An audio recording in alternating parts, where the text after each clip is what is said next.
Jeff Norton on the Paranormal State Radio Network. That is right, Andrew. This is the Midnight Ocean Radio Show and a podcast. I am your host, Jeff Norton. You can join us live here every weeknight from 10 p.m. to 2 a.m. Eastern Standard Time, or on the web at www.themidnightocean.com. And we have a show in store for you tonight. We're going to have the psychic lawyer.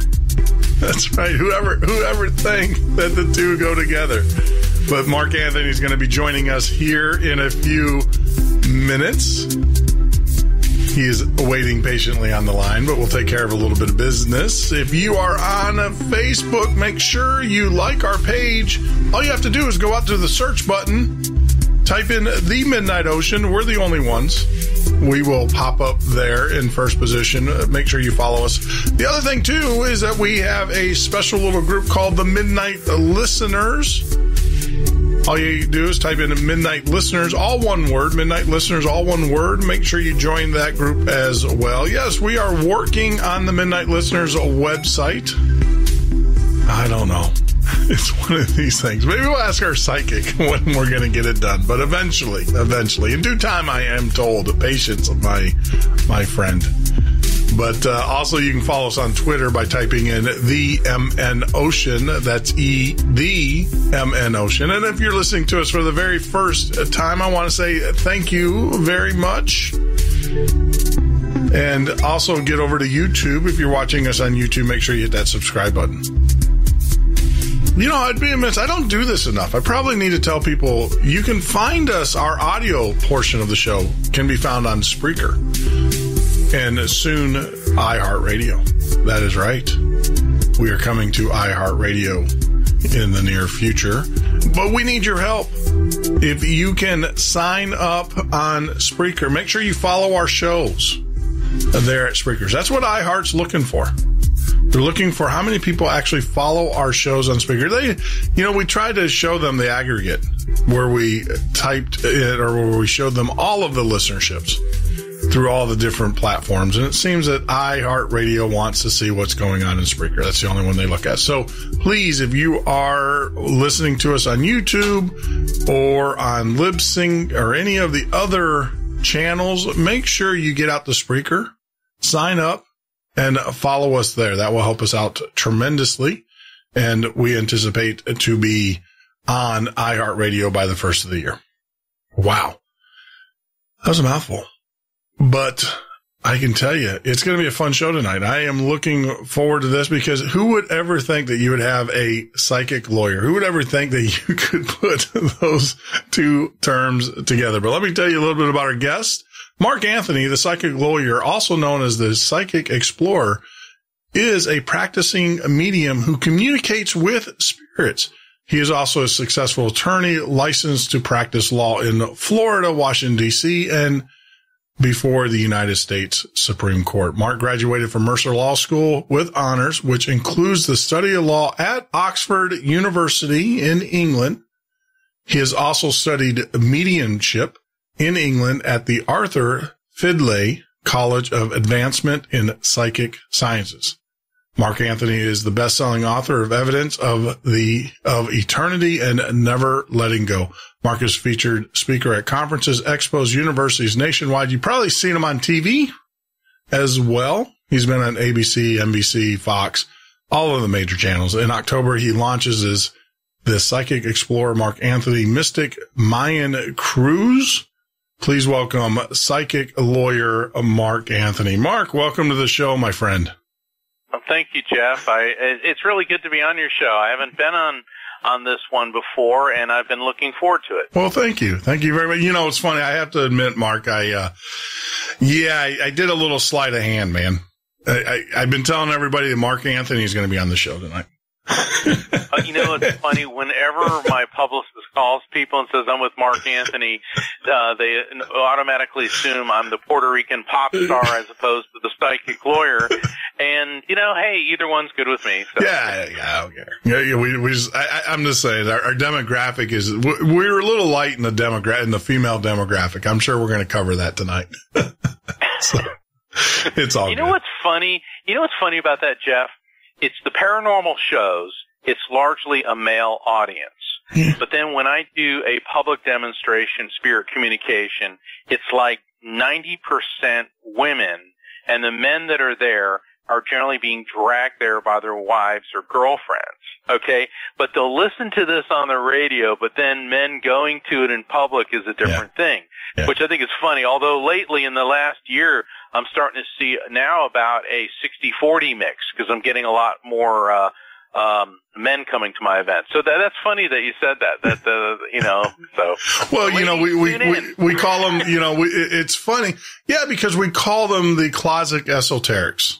The guys don't want to admit that they're into this stuff just as much as the women, and it's okay. It's okay. And what's really, you're absolutely right. When we look at our demographics, because we're putting that together for iHeart, we do find that, our male audience is a lot larger than our female audience. But, it's weird because we get more active participation from our female audience. Go figure. Right. We have more male listeners, but we get more participation. We get more call in from our female, or I get more feedback from our female audience. And that's interesting. Yeah. And then the trolls are always male, on the web, when they troll you and stuff, those are always guys. Always. Yeah. Yeah. Well, I think what it is, a lot of the things that we talk about, okay. I think the men like the scientific aspects of the paranormal, like, do EVPs work? Can we really film ghosts? Are UFOs and alien intelligence real? What's the cryptozoology? What's the basis of that? And women, tend to be more interested in the spiritual aspects of it and the emotional aspects of it. And I think that's why, men will tune in, men will watch, the paranormal shows. But it is women who will go to the events because they want to feel and be part of the experience. So it's really, I think it's fascinating, and I think it's cool that we're not all the same. I mean, if we were, it'd be like a school of fish, and how interesting would that be? Yeah. I mean, yeah, exactly. I mean, it was funny that you say that because even with everything that's gone on in the last 2 weeks, right? I don't know what's been going on for the last 2 weeks, but with the elections, I mean, that's my battle on Facebook. I've got a lot of friends, because our show appeals to both sides of the aisle, right? And so I have a lot of friends that are, and it's like, look, guys, it's like, and I always use that, like you just said, is like the world would be a boring place. Think about all the conversation we're having right now over this topic. It really has rocked the political and the social world and how people are reacting to all of this. Yeah. And I listen to all of it. I watch BBC and I listen to BBC. I watch Fox. I watch CNN. I watch MSNBC. I want to hear all of it. I listen to NPR. I listen to conservative talk radio because I'm interested in everybody's viewpoint. I've always been a firm believer in the free marketplace of ideas. And for people who want to express their opinions and even protest, that's fine. And that is your right as an American citizen. But your rights end where my nose begins, and when people start smashing, burning, beating, fighting, well, they're no longer protesting; they're becoming violent. Yeah, and that has absolutely no place. Yeah, and so, and what's good about your show is, there may be people on both sides of the aisle who listen to it and who may disagree and sling things at each other on Facebook and Twitter and all that, but that's okay. That's okay. But your audience is higher drawer. Okay, the bar is higher here. These are the intellectuals. Yeah. These are people who question and think and reason with their minds instead of react with their fists. Yeah. No, absolutely. I will tell you, Rush Limbaugh, can I say that without getting sued? Rush Limbaugh says he has the smartest audience in the world, and I disagree. I really do. And I don't want to, it's not a slight against these listeners. Now, how could you say that, Jeff? How, as an American, the liberals are wringing their hands. I know. It's like I list all of them. And, so you got it down. That's funny. He is funny. I mean, I've listened to a lot of things that he said. One of the funniest things I heard was Sean Hannity, who was talking about Halloween. And he said, Halloween is just a socialist holiday that teaches children to go around banging on people's doors, demanding something for nothing. And then he paused and says, "No, not really. I'm just kidding." He goes, "I'm taking my kids trick-or-treating tonight." Yeah, that's right. Halloween, man, is, for me, you're absolutely, Halloween was like the mark or the beginning of the holidays, right? I mean, it kind of kicks off the holiday season, because you go from there and then you go to Veterans Day. And I just did a big Veterans Day TV show in Houston, which was really wonderful because I was talking about the Honor Flight, which flies veterans from the Vietnam, Korean, and World War II era to Washington, D.C. to see the memorials that are dedicated to them. And it's really amazing. And what was fantastic, Jeff, is in the audience, they had a whole group of Korean and World War II vets. Wow. And these are guys, and that one was an Army nurse from World War II. She was in her 90s. And it was just such an honor to be there with those brave men and women. I mean, what they've been through. So to all our vets out there, I salute you. I respect you. God bless you. Yeah, absolutely. Absolutely. And everything. Well, let's kind of switch gears here, get into the meat and potatoes here, which I'm sure everybody's chomping at the bit. Psychic lawyer. Those are two terms that normally, now, it's funny because when I remember, I have an uncle who's a lawyer, and I remember I was working with him on a legal case. And he always used to say, Jeff, I don't have a crystal ball. Now, what's your now, how do you reconcile the two? Because obviously you do have some form of a crystal ball. You can't use that phrase. Well, what it is, everything that I do as a lawyer and as a psychic medium involves evidence. And as a lawyer, if you're going to prove your case, then you better have evidence, or at least the law on your side, which, you're lucky if you have one out of the two going for you. Yeah. When you got both of them, that's great. And, through the years, I did a lot of criminal defense work, and all too often here I am standing in court and next to somebody who has neither the law nor the facts on their side. In order to substantiate your case with any credibility, you have to present evidence. As a psychic medium, spirits emit waves of frequency to me and transmit pieces of information that I relate to the client, to the person I'm doing the reading for, and it's based upon evidence. Yeah. And so that's where the two jobs take on something of a left brain approach. But on the other hand, a lawyer who doesn't trust his or her instincts or gut, okay, your gut feelings, is going to lose a trial. And of course, a medium, we're using an emotional ability as well. So there's actually parallels between the two. And people think that, I go around solving cases. People say, oh, I guess you only take cases you know you're going to win. Say, no, I only take cases where I know I'm going to get paid. Yeah. And, because people are always got the snarky, sarcastic. I mean, if you're a lawyer, they hate you. If you're a psychic, they hate you.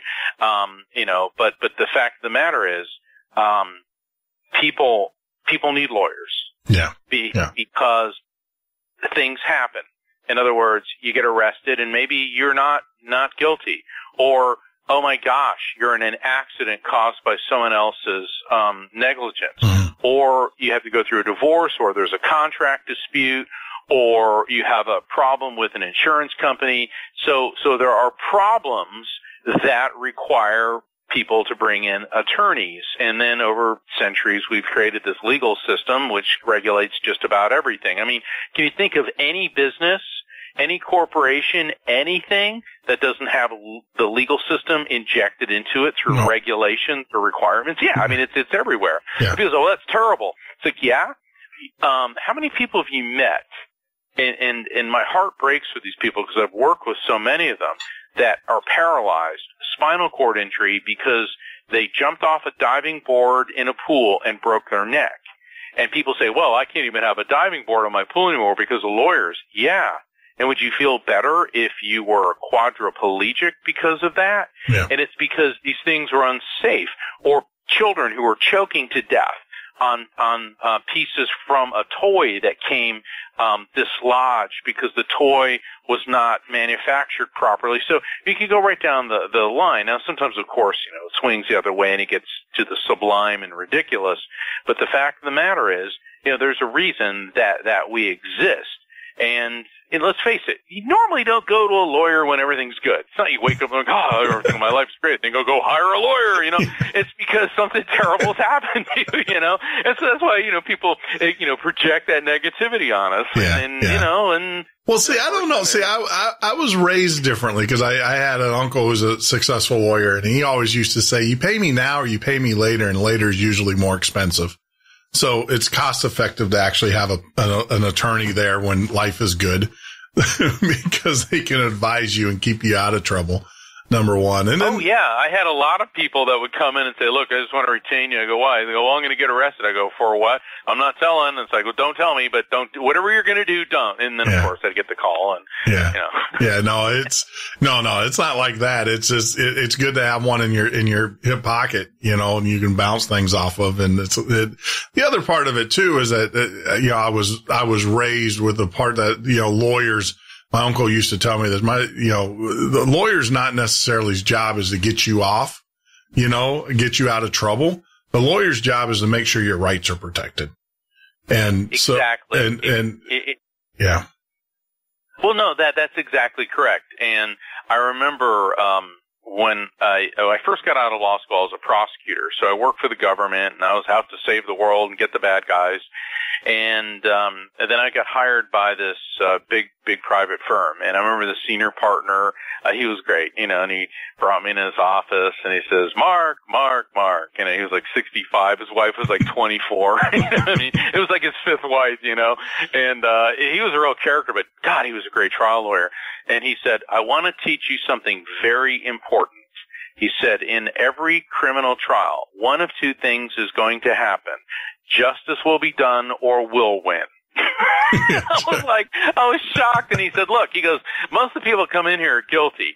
And it's your job to protect their constitutional rights. Exactly what you just said. Yeah. Because the state, the government has set up these rules, these regulations, these laws, this Constitution, and it is the lawyer's job to make sure that the people who enforce those laws and prosecute the cases are playing by the rules. That's right. And so that's where it comes in, and it can get extremely contested. I loved the series that aired earlier in the year, The People versus O.J. Simpson, where Cuba Gooding and John Travolta and all those guys, because it was kind of neat to watch the whole thing again, but a condensed version. And all I can say about the entire O.J. Simpson trial is it showed everything which is wrong and despicable about our legal system. And in one sense, it was very good because it all brought it out in the open and showed you how all too often it isn't about truth, justice, and the American way. It's about who can outmaneuver who's got more power and who's got more leverage. Yeah. And that's unfortunate, but that's also reality. Yep. Well, yeah, exactly. And that was the other thing is that, how do I say that? If you are going against in a criminal case or anything like that, I mean, civil's different, but even in a criminal case, you're going against the state. They have unlimited resources. You have how much is in your bank account. Or how much your client can come up with, because I've had people like, I want to do this. So, we need this expert. Well, how much? Well, the expert will cost $10,000. Yeah. Are you kidding me?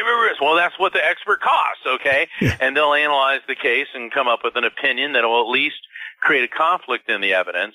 And see, when people talk about reasonable doubt comes from three areas. It comes from the evidence itself, from a conflict in the evidence, or from a lack of evidence. And conflict of the evidence is a real biggie. And here's an easy way to understand it. Let's say you got two witnesses, and the issue is, was the light green or red? One witness says it was red. The other one says it was green. Both witnesses are credible. And as a juror, you believe both of them, but then you don't know who to believe. There's your conflict in the evidence. Ergo, there's reasonable doubt. And that's how, I explain it to a jury. lack of evidence means it just isn't there. And the evidence itself, well, the prosecution wants you to believe one thing, but what has the evidence shown us? Yeah. Not what they're saying. So that's where reasonable doubt comes in. It's very, very interesting how this is done, because I've traveled around the world and I've seen other legal systems at play. Like France is a democracy. Yeah. When you get arrested in France or any country that uses the Code Napoleon, which is pretty much every non-English speaking country that alleges to be a democracy, you are guilty until you prove your own innocence. Correct. So the game is totally different there. And then, if you're in a place like Russia, if you're even suspected, you can be arrested. And then there's a country like Iran, and I was listening to NPR today, where these two Americans of Iranian descent were both arrested, tried, and convicted, but there was no trial. There was no evidence. It was just a proclamation by whatever Islamic court. And so while our system may be flawed and while it may have a lot of problems, as Winston Churchill said, our jury system is a complete disaster, but it's better than anything else ever been tried. Correct. And that's how I look at it. Correct. No, I agree with you. I mean, I've been in foreign countries and been scared to death because, they're locking people up for Facebook posts now. I mean, how extreme is that? You can post something wrong on Facebook or, and they're locking you up under these slander laws and stuff. And these are in, this is in France. This is in, England and all of that. So I just, I kind of, you got to be careful. You definitely got to be careful. But, my question is that, all right, so have you, being a psychic lawyer, have you ever been conflicted in the sense that, because, a lot of lawyers say, I don't want to know if you did it or not, if you're guilty or not. But being a psychic lawyer, I suspect that you probably have a pretty good hunch. I mean, or you're given the information. I mean, I think most lawyers, how do I say this? I think most people will know, have a hunch. Yeah, you're guilty. So how do you reconcile that?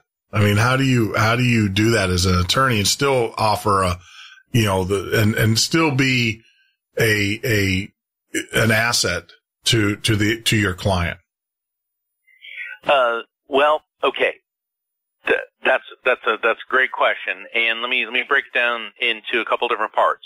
Right now, I'm not, taking any cases. Okay. And the reason for that, Jeff, is since the release of my first book, Never Letting Go, which became a huge international success, and then my book, Evidence of Eternity, which was released last year and was up for a Pulitzer, the demand for my services as a medium and as a speaker at colleges, expos, afterlife conferences, near-death experience conferences, symposiums, all over the country. So I'm putting all of my energy and time into that. Sure. But I'm still acting on shows like this and Coast to Coast and several others as a legal expert on high-profile cases. Also when the paranormal and the legal system collide. And we're getting more and more of that, which is really, we can talk about that in a minute and those type of things. But when I was actively practicing law, it kind of got around that, I was a bit different. And I've been called all kinds of names from weird, weird would be nice compared to some of the things people have called me, devil worshiper, blah, blah, blah, blah, blah. Yeah. But let me tell you, when a client thinks, hey, my lawyer's got an edge, a lot of times I knew people were not telling me the truth. I mean, being a psychic and a lawyer, you can pretty much spot that. Secondly, there was some absolutely evil people that would come into my office and I would turn them away. Gotcha. So we can continue this when we come back from the break. Yeah, we'll definitely take a break. I can tell you, we're here talking with our very special guest, Mark Anthony, the psychic lawyer. To be honest with you, I'll be the first one to say, if I do something wrong, maybe it's just me. If I do something wrong, I'm going to admit it and I'm going to take my flogging, right? In the legal system. 9 times out of 10, people get in trouble for not doing anything wrong. I would want Mark Anthony on my team because, like I said, not only can he get a feeling about you, but he can get a feeling about the witnesses against you. And we'll talk about that when we return from our break with our very special guest, Mark Anthony, the psychic lawyer. This is the Midnight Ocean with Jeff Norton on the Paranormal State Radio Network.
Midnight Ocean with Jeff Norton on the Paranormal State Radio Network.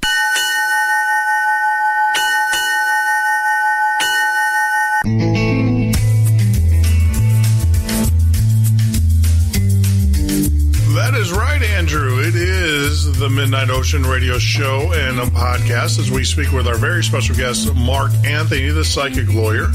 He'll be joining us here in a few.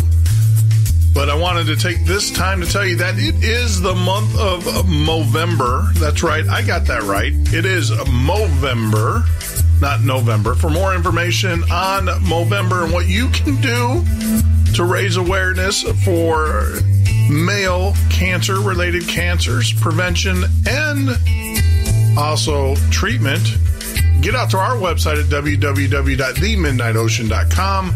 Look for the banner that says Movember. Click on it. Join a team.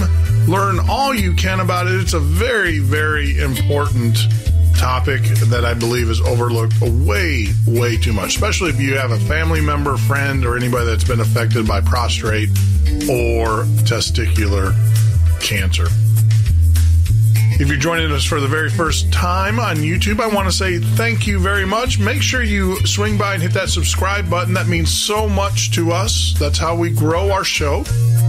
And more importantly, if you're listening to the show, please tell your friends about us. Let them know. Get the word out. We are growing by leaps and bounds. We're becoming one of the fastest growing paranormal late night radio shows out there. And I want to say thank you to all of our loyal listeners.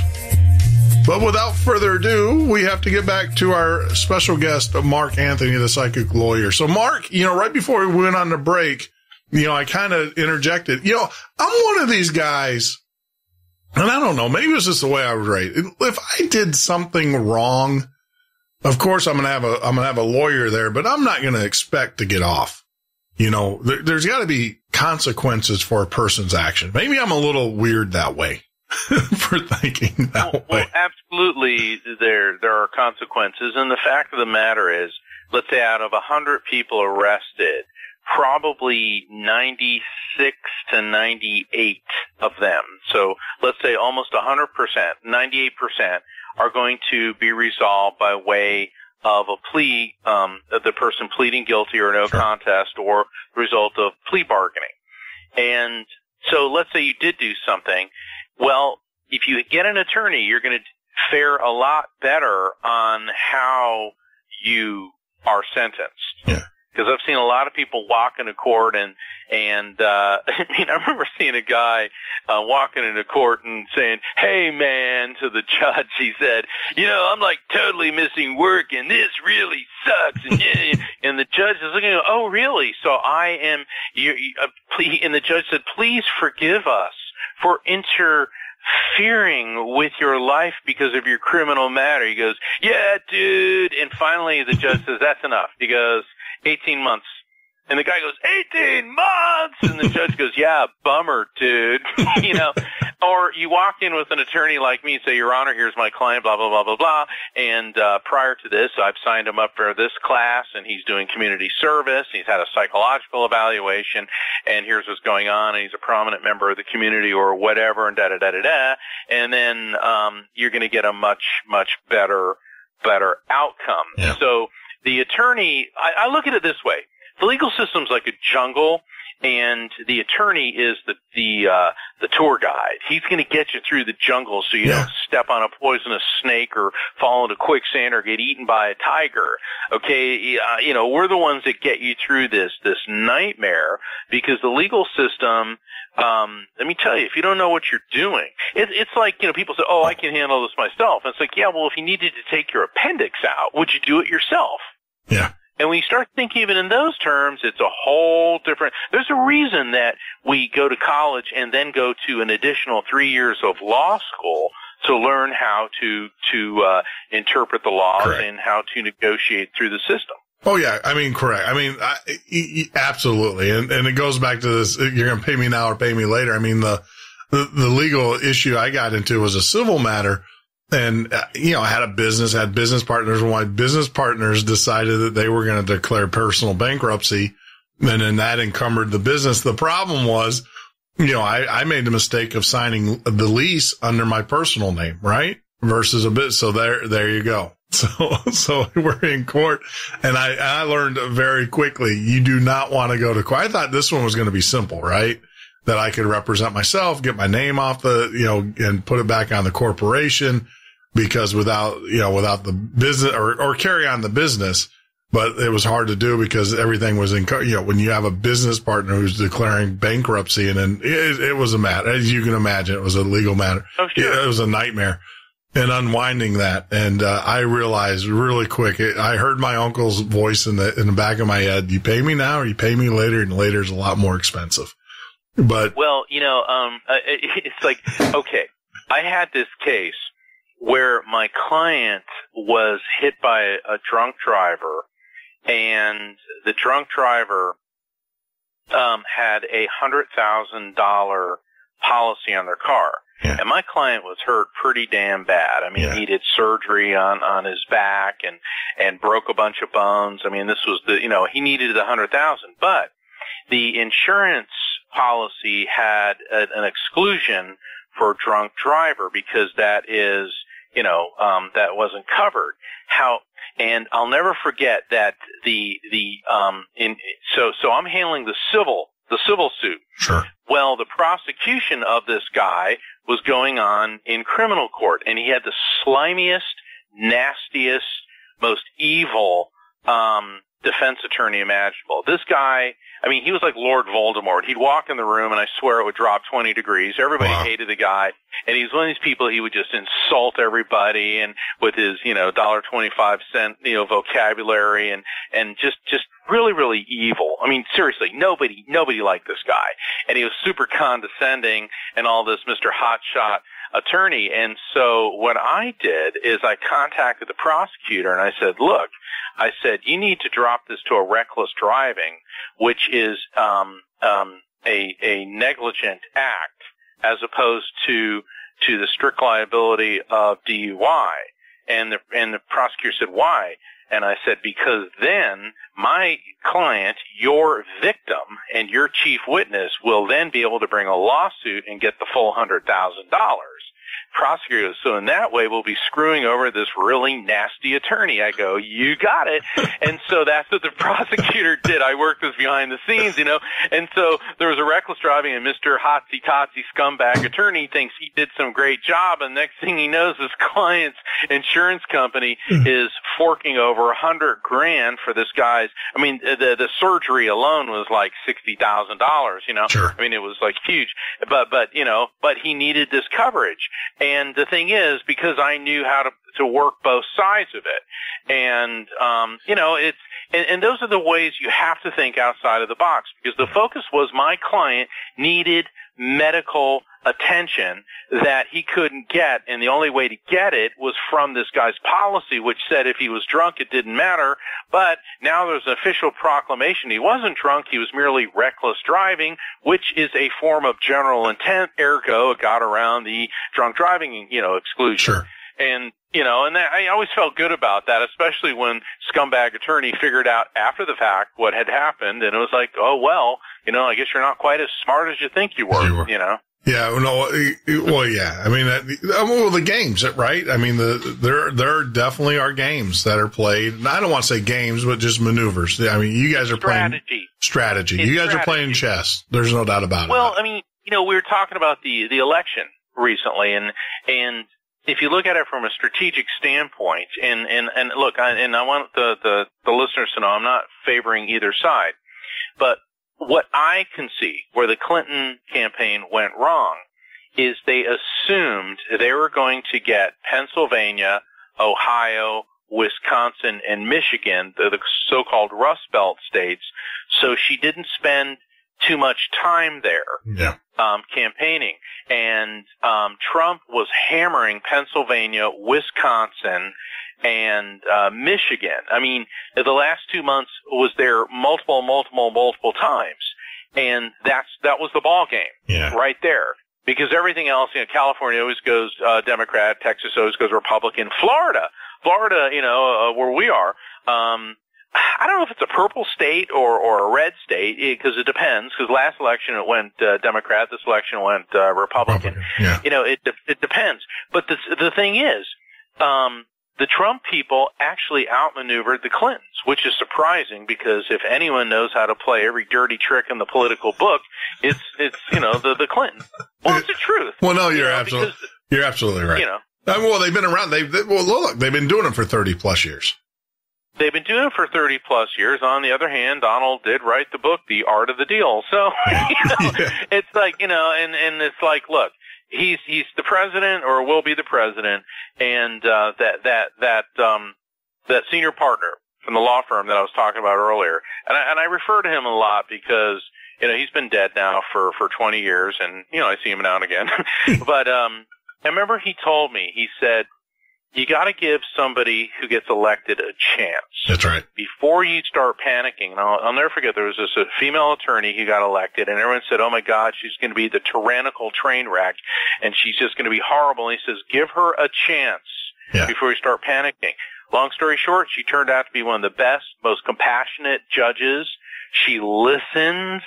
She's not the sharpest tack in the box, but she bends over backwards to do the right thing and to attempt to follow the law. What more can you ask from a judge? So what a candidate says and what a president does are two different things. I mean, Ronald Reagan, I remember reading how they said, well, how would you deal with this? He said, I'd blockade Cuba, and it's like, that's back when Cuba was a puppet of the Soviet Union. Okay. And, he said, well, the Iranians had better release our hostages on the first day I'm in office, because on the second day there may not be in Iran. Yeah. All right. Well, what happens the second he takes office? They're releasing him, Yeah. So, we got to give the guy a chance. Let's hope for the best. And all these people that are going crazy, burning and destroying, grow up. Well, I mean, that's a joy. I mean, I think it's already been well proven that is a George Soros-led event. I mean, I've seen all over Facebook postings of, job postings for protesters, get paid $15 to $18 an hour. And then, of course, see the park in Chicago, the 8 city blocks, both sides of the city covered with buses. Now, that is an area where buses do park, but they said at the most there's only 4 to 5 there. And they've got 8 city blocks of just row of buses, and where they're busing these protesters in. And then you're finding out that a lot of the protesters, I think is in the news today, 80% of them that have been arrested or whatever, they didn't vote. They didn't even participate in the election.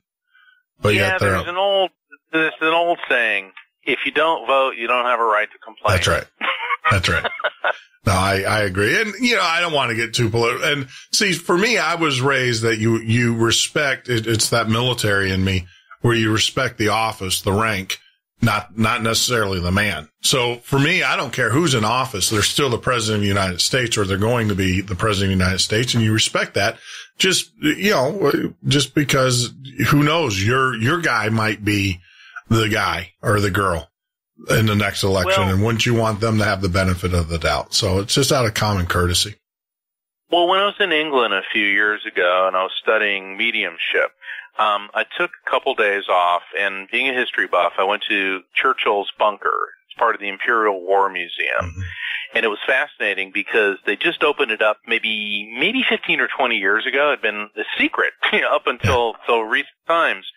And it's amazing because during the Battle of Britain, when the Germans were bombing London in England, this is where Churchill and his cabinet and the generals would go down to run the war from underground. Yeah.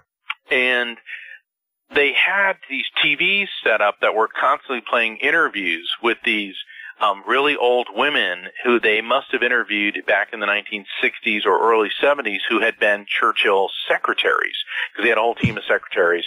And they had this one general who was interviewed.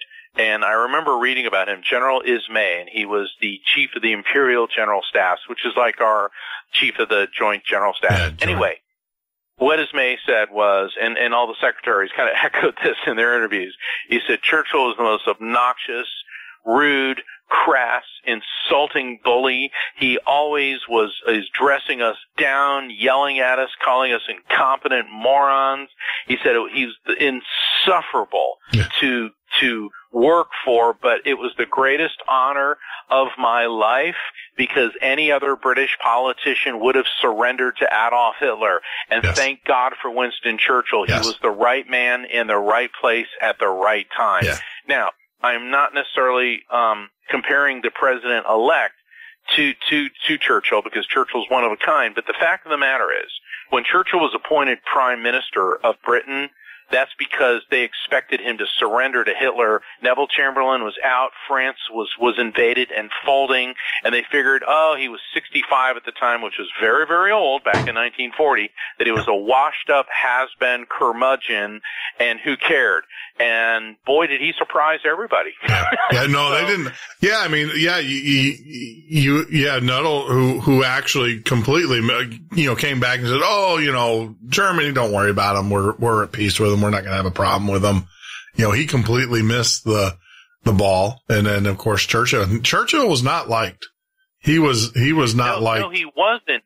He wasn't. And during the 1930s, he had, I don't know if you can call them spies. Let's call it British intelligence. Yeah. He reported to the House of Commons, he goes, Germany's building an air force in violation of the treaty. And they're like, oh, no, they're not. No, they're not. He says, yes, they are. And they were doing it in secret. And that's when, the RAF finally, by 37, they started finally getting on the stick. So he knew that. He was not liked at all. He was looked at as, clinging on to an imperial past that no longer existed. But, he really did what he needed to do. And at the beginning of the war, he met with Chamberlain, and Churchill says, why aren't we doing anything? Why aren't we launching? And Chamberlain says, well, we're not ready. And Churchill said, war will find you, whether you are ready for it or not. That's right. And that's kind of what's been going on with this country. We're fighting this war in the Middle East with one hand tied behind our back, and we're doing these little pinprick strikes and all this, and we're fighting this organization that makes a James Bond villain, look, mild. I mean, it's just yeah. Really I mean, I think they sit around and they think, how can we kill people? I mean, I think they actually have a department. ISIS, they're just evil. I mean, the way that they've killed people is evil. Is just evil. Yeah. I mean, burning them, drowning them, forget about chopping their heads off, blowing them up with dynamite. I mean, just the crazy, I mean, just the bloodlust that yeah. Well, it's medieval. And if you look at their history and certainly, the radical elements of Christianity do not represent what a true Christian is. Okay. Right. The radical elements of Islam, they're behaving very much like the 7th century, 8th century AD Muslims. Okay. Going into an area and executing the quote unquote infidels and there's this medieval mindset. Now, it's always dangerous when you want to turn the clock back, certainly, 1600 years, to live like that, but that's what they're doing. And if you read what they say, this is like the early days of Islam, where they're out to conquer the world and set up the caliphate, which is a political figure ordained by God to rule, and so on and so forth. And the problem with that is that religion is not, nor should it be, a form of government, and when it becomes a form of government, it is fascism.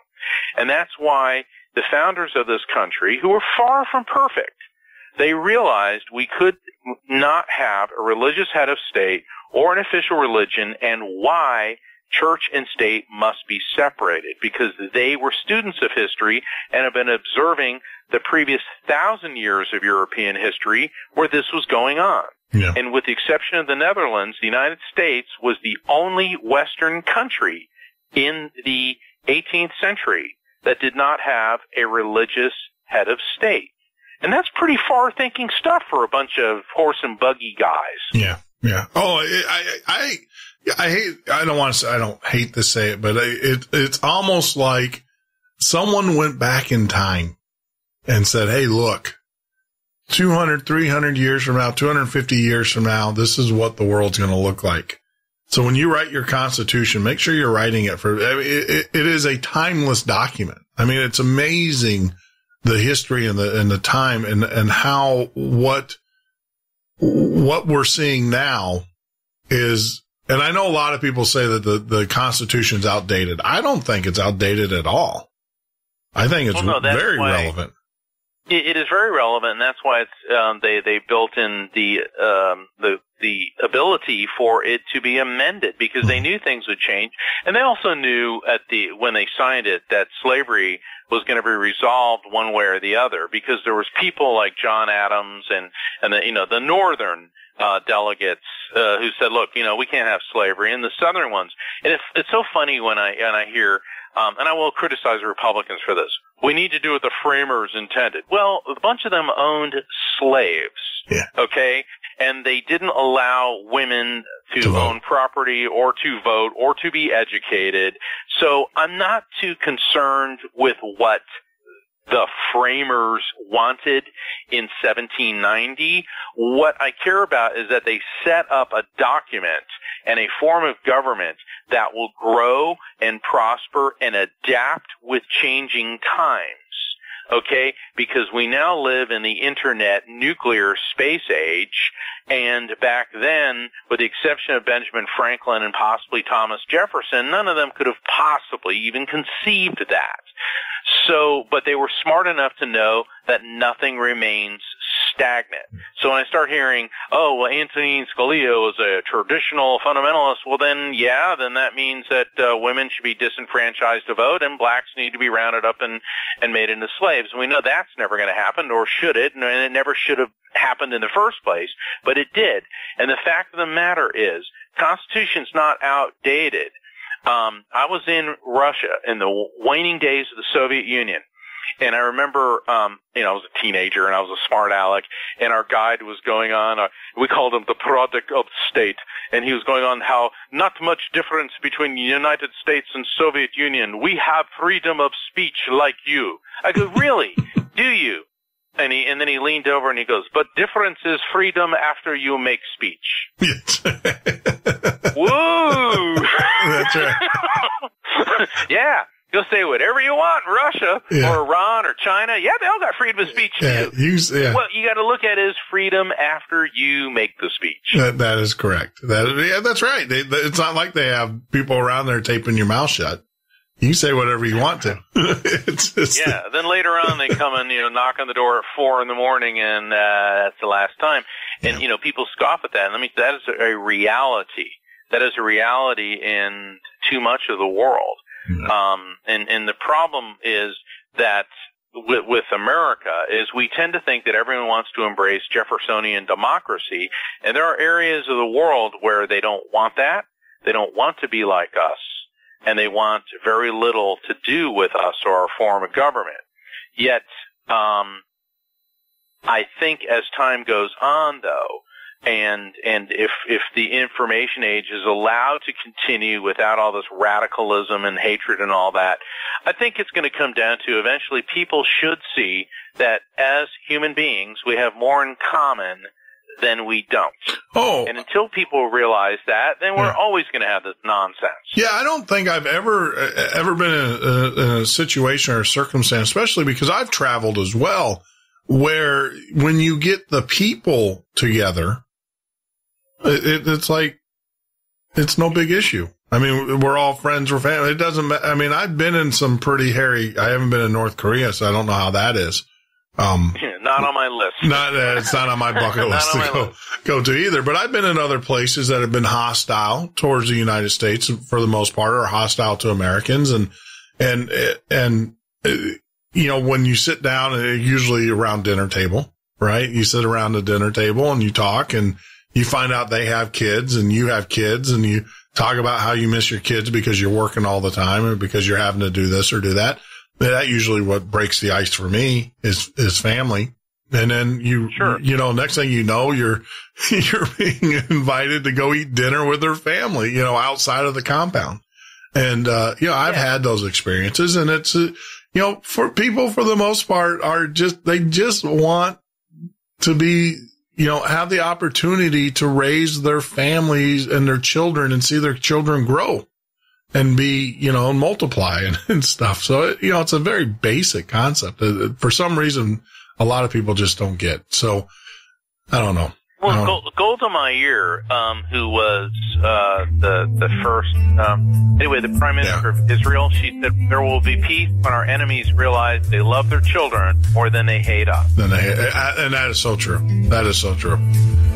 So, well, Mark, hang in there. I promise. I think we've talked to the lawyer side of you. When we get back from the break, I'm fascinated by the psychic side. I got a lot of questions there as well. So when we get back to it, I know they're one and the same, so it's hard to dissect the two. But when we get back, I do promise the audience, the listeners out there, that we will get into the psychic side of things. I heard Mark make a little hint there, talking about his former partner, former boss. Still visits him to this day, and so we'll deal with that. This is the Midnight Ocean with Jeff Norton on the Paranormal State Radio Network.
Radio Network. That is right, Andrew. This is the Midnight Ocean Radio Show and a podcast. I am your host, Jeff Norton. You can join us here live every weeknight from 10 p.m. to 2 a.m. Eastern Standard Time or on the web at www.themidnightocean.com.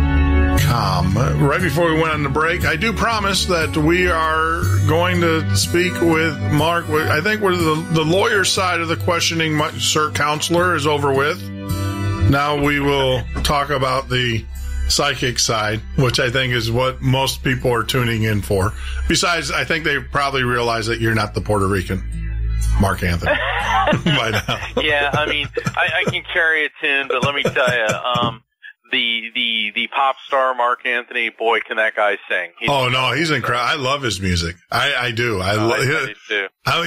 Look, I'm a Pitbull fan, so I like Pitbull. I like Mark Anthony. When they sing, there's that one song that they sing together, which is just incredible. And Well, with a name like Mark Anthony, I was so burned out on Cleopatra comments that I was kind of glad that he was married to J-Lo for a while. I got the J-Lo comments. I had to ask because you do. I mean, come on. I mean, in our business, there's a lot of rip and read, right? That goes on. Have you ever had an issue where someone thought that you were someone else? That they actually, like an interview, where they thought you were Mark Anthony at first? They thought they were going to be interviewing Mark Anthony, or no? It was right when Never Letting Go was released. And the same day the same day it came out, I was on this big Atlanta radio station. Yeah. And you know how coming up at the top of the hour when you go from one show to the next, and it was an African-American station. And they were just awesome. And I called in and I could hear the two guys there, cause I was going for this, the show that I was going to be on. It was a female host. And the two guys, hey man, yeah, we're going to do it. And they're jiving, all going, what do you mean Mark Anthony's on? Like, yo, Mark Anthony, how is J-Lo? And I go on the side, psychic, what? I mean, and then we were just cracking up and I'm talking to them and they're laughing. All of a sudden the female host comes on and goes, my show now, can I get him? And it was just such a great time. Yeah. So yeah, that was, that was hilarious. That's yeah. I mean, yeah, it was bound to happen. It was just bound to happen. So, oh yeah, it is. Yeah. Well, even when I announced in the chat room, people go, how'd you get Mark Anthony? Because I have had, musicians on the show, artists on the show before. And so they were wondering how I got Mark. They were like, and I was like, no, not the psychic Mark Anthony. Oh, okay. And stuff. So, okay. Oh, okay. Well, I mean, maybe I can't hit the high, but I bet he can't talk to your dead grandmother. That's right. That's right. Who's got talent here? That is true. That is. So this is you're going to get me laughing. So this is the chicken and the egg question. What came first? Was it your abilities, or were you a lawyer? And then, when did it, when did your psychic abilities start out? Oh, I was born this way. Okay. Both my parents had these abilities.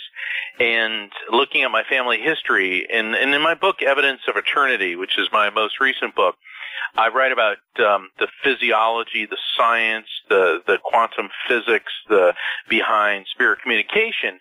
And it appears to be physiological and, in many cases, a genetically inherited trait. So when you get two parents that have a recessive trait, means that it skips a generation or two. And the example I like to give is like left-handedness. You inherit whether you're right-handed or left-handed. Well, 90% of the people in the world are right-handed. 10% are left-handed. But if you get two left-handed parents, the likelihood of one of their children being left-handed increases exponentially. And it appears to be the same thing with psychic ability. So both mom and dad had these abilities, and it was kind of like part of why they were drawn to each other. They met at this dance when my dad got out of the Navy, and he said they just looked at each other and they were just like clicked. And then later on they were talking after, they were dancing and a couple dates, and my mom said, well, there's something you kind of need to know about me. And my dad goes, oh my God, that's me too. and so when I was about 4, I started seeing my friends, and I started describing them, and my parents knew what was going on, and Mom was okay with it, but I remember my dad was like, oh my God, That's not exactly what he said. It was like, Jesus, and then because he knew how difficult it was. Sure. And his sister, and this is something I write about in Evidence of Eternity, his sister, she was not just a medium, but she was also very heavily psychic in that she could anticipate future events. And one day her husband, who was a fundamentalist Christian and was freaked out by her, and he worked at this steel plant in Pennsylvania. He wanted to go to work, and she had this terrible feeling. She says, you can't go to work. And they got into this big argument. She begged him, so he didn't go. And then that day, a crane was lifting thousands of pounds of steel beams, and the cable snapped, and it flattened the machine shop that he worked on and killed everybody in it.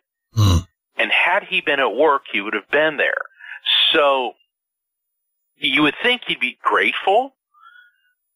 He felt that she was doing the work of the devil, and this needed to stop. And then one night, two men, and I kid you not, this is documented, and I've interviewed the family members that were there. They're still horrified by it. Two men in white coats came from an insane asylum, ripped her out of her home, put her in a straitjacket. She was screaming, help me, help me. They took her to a mental institution and subjected her to electroshock therapy for a period of 6 months. And after that, my Aunt Marjorie was a shadow of what she had been. And this was a decade or more before I was even born. So when I started exhibiting the family trait, I remember Dad was like really not happy about this because I remember he got mad at me and I was like really scared. And then later he said, Mark, because I was only 4. And I remember this. He said, Mark, he goes, I didn't mean to upset you. He said, but you can only talk about this to Mommy and me because people who see things that other people don't get taken away. Yeah. Okay. So it was okay for us to talk about spirits and all that at home. So they didn't, chastise me or treat me like I was weird. They were afraid that I would be treated very poorly. Yeah. So it's always been there. Sure. And so, so how do these spirits come? Are you walking in a crowd and you see people who are dead do you physically see them or do you have like a feeling that they're there? It's kind of all of the above. I mean, I like the way you pose the question, Jeff. Like walking in a crowd. I mean, I've definitely like seen people. But generally the way I get it, and see now I'm so disciplined about it because I'm not one of these people that walks around going, I see spirits all the time. I see dead people. Yeah, I see dead people. Well, that's an undisciplined and an untrained medium. Yeah. Because you denigrate the quality of the contact if you're open all the time. It's like, you run a radio until the batteries run down. Spirits know when I'm doing this and when I'm not doing it. And I set the parameters and the control okay, I'm in receptor mode now or I'm not. Well, that doesn't mean that a perceptive spirit isn't going to be banging on my head, and that does happen. But generally I get this tingly sensation, and then I can tell. And I'll start to see in my mind's eye. Like, if people want to understand what I'm talking about, right now I want everyone who's listening to envision a giraffe. Okay, you see it? Okay, Jeff, you seen it in your mind's eye? That's generally how I see spirits. It's like a vivid memory being projected into my head. Now that's what's known as subjective clairvoyance because I'm the one seeing it. Objective clairvoyance, which I also experience, would be like you and I are standing in a room or talking and you look over in the corner and say, do you see that woman standing there? And I see it. It's objective because number one, we're seeing it external to our body, and number two, more than one person can see it. So it can be verified by more than one source. So which is a fascinating phenomenon when it happens. And it happens quite a bit more frequently than people seem to realize. Yeah, I mean, most people when you go through like a crowd, how do you know that the people in the crowd are on this physical plane or not? Unless you go up and touch each one of them. No, I mean, see movies like The Sixth Sense where they walk up to you and they got a machete in their head and all that. Yeah. I mean, that's Hollywood, and it's actually a very good movie. There's only been a couple of movies that I actually liked about mediums. Most of it's gobbledygook. and sensationalized. You can tell it was made by people who really didn't know what they were doing, or people who like to capitalize on fear. Because Hollywood loves to make this into some evil, demonic thing. And in the probably 12,000 plus readings that I've done at this point in my life, I've yet to have a boogeyman come through. Now, I've had people who were serial killers and evil, very evil when they were alive. But as far as, a demonic thing, maybe I'm on a higher frequency, and I don't mean that in a snooty way, but I don't get those readings. See, that was... that I do. Yeah, go ahead. Well, no, I mean, that was going to be my next question. So I was going to ask you that. So you don't get the dynamic presence or whatever. No, and I certainly am not interested in receiving such a thing, but I also don't believe in hell, and I don't believe in demons. And I was raised as a Catholic. I was going to be a Catholic priest, and let me tell you, they're real big on demons and devils and all sorts of negative things. What I find is that, and I've been part of several paranormal investigations. You'll be in a situation, and I was at one in Estes Park in Colorado, the Stanley Hotel, which is great. Have you ever been there, Jeff? No. Put it on your bucket list. The Stanley Hotel, it's a beautiful, ongoing hotel. It's like 1900 Western elegance, and Estes Park, Colorado, is right at the foot of the Rocky Mountain National Park. It's amazing. And it's also considered one of the most haunted locations in North America. And so I was there at a paranormal conference, and after all the lectures and stuff, we had dinner, and then you start the paranormal investigations. That always starts at 11 p.m. The spirits come out in the daytime, right? I don't know why this stuff always just started at midnight, and anyway, and they had different locations throughout the Stanley setup, and in one, the guy was in there, and he had his EVP and the K2 meters and all the equipment, and all of a sudden it started registering, and all of a sudden he goes, I can hear it. It said demon. And I'm listening to it. My manager, Rocky, she was with me, and we're listening, and go, well, I heard Steven. No, it said demon. I go, I'm hearing Steven. And then all of a sudden, the shadow starts to form on the wall, which is really a fascinating phenomenon and of course, everybody in the room screams, and they run to the other side of the room, and I walk up to it. They're like, don't, it'll engulf you. And I said, there's an older grandfather-type figure coming through, and I'm feeling a major pain in my chest. And I'm getting Steven, and he's holding this ginger-colored kitty, a cat. And all of a sudden, this girl from the crowd comes forward. She's got tears in her eyes. She's probably about 19 or 20. And she said, my grandfather, he died a month ago. His name was Steven. He died of a heart attack. And then she goes, and my ginger kitty just died 2 weeks ago. Wow. And I said, well, and he loves you. And I, delivered the message and all that. Well, after, they rotate people out of the rooms to other locations where they're doing the investigations. There's like 100 people there, so you gotta do groups of 10 at a time and all this. The ghost hunter was furious. He was like, don't you ever do that again. I go, why? He goes, don't you do readings? I said, he was selling fear. Yeah. He wanted people to be afraid. He wanted people to think it was a demonic, devilish entity. And instead it was this grandfather reaching out to his granddaughter to say, hey, I love you, and everything's fine. So the problem that I find in some of these paranormal encounters and investigations is they're not employing the scientific method.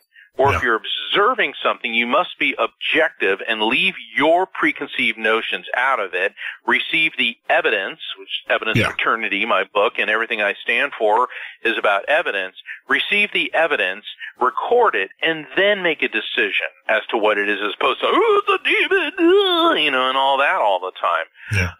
And I could go on and on about this. Well, I've got other examples. Well, no, I mean, like Lloyd, that's why, Lloyd Auerbach and I have extensive conversations about that, the scientific method and everything. And have you worked with Lloyd? He's got that foundation that he does I'd now. Like to.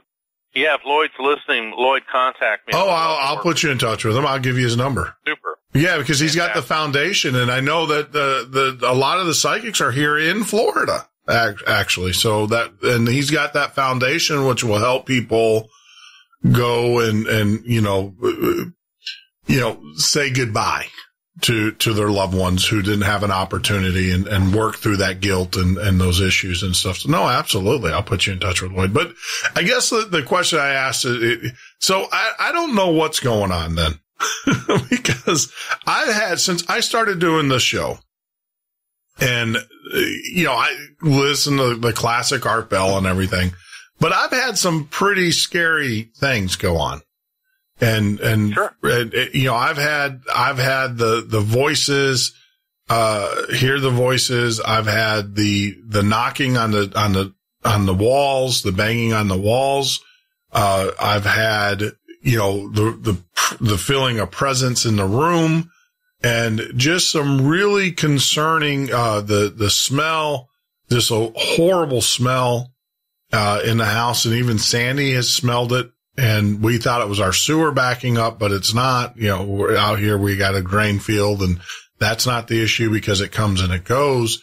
I mean, just a lot of different experiences. And, naturally, it was weird because, I've talked to a lot of different, Did you see experts this today? in doing a radio show like this. You're going to talk to people. And, they come back and they're like, yeah, you got some demonic things going on. And it's interesting to hear you say that you've never had that happen. Never experienced it. People put a label demonic, okay? And that's sort of a catch-all phrase. My experience is that the other side, the spirit realm, and here's how I describe it is everything in the universe, and this is paraphrasing Einstein, there is no matter, there's only energy which vibrates at different frequencies.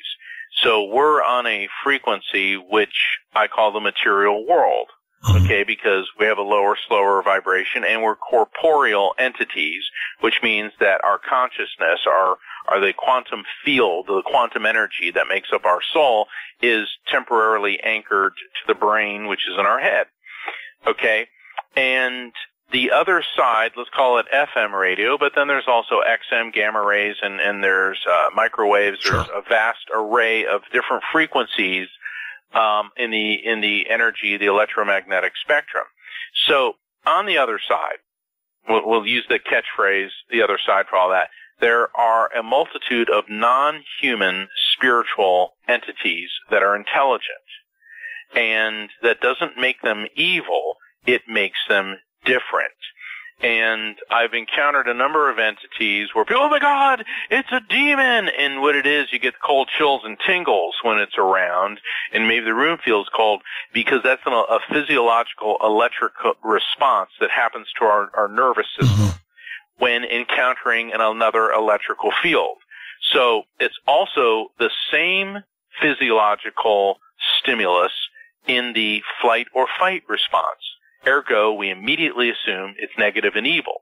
And so that's why a lot of people walk into a haunted house, they get the cold chills. It's evil, because normally that same physiological response is involved with, I'm going to get my butt kicked or killed, and I need to run for my life. Yeah, association. Okay, I get it. Association. And then a lot of these energies, they're not necessarily interested in humans.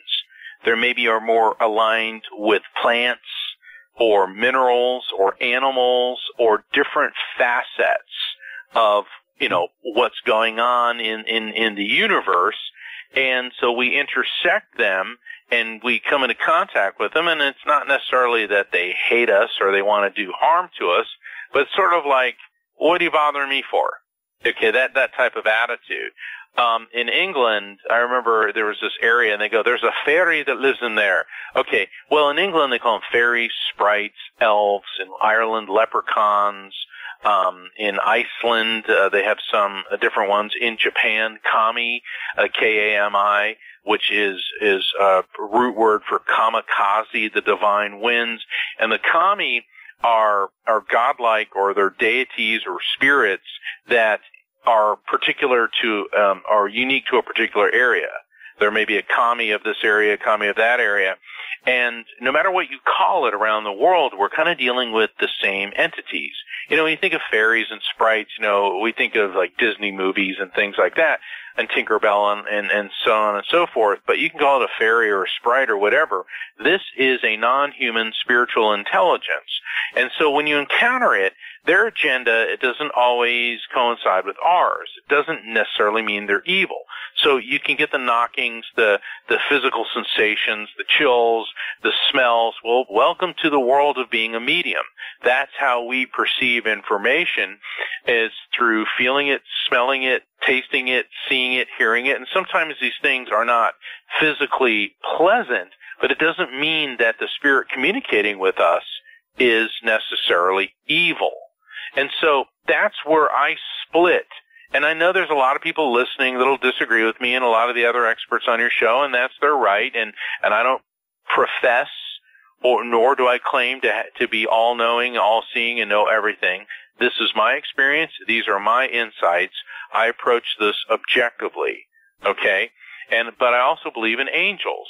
And we tend to think of angels as blonde-haired, blue-eyed people with wings and looking very, Northern European. But the way I see angels, and when I had a near-death experience as a young child, to me they look like you've seen Academy Award. You know how it's kind of like a sort of the shape of a human, okay? But they're translucent. It's like, instead of like being a gold figurine, think of like a liquid being. But they're not really liquid. It's the energy and the light that glows from them. And angels are beautiful. They have a somewhat humanoid appearance, somewhat androgynous. Some appear to be a little more male, some a little bit more female, because I don't think they're either male or female. And the light that glows from them, I can understand why people think they have wings, because from what would be what we perceive to be their shoulder area, you get these light projections. It's like, now I'm seeing how throughout the centuries.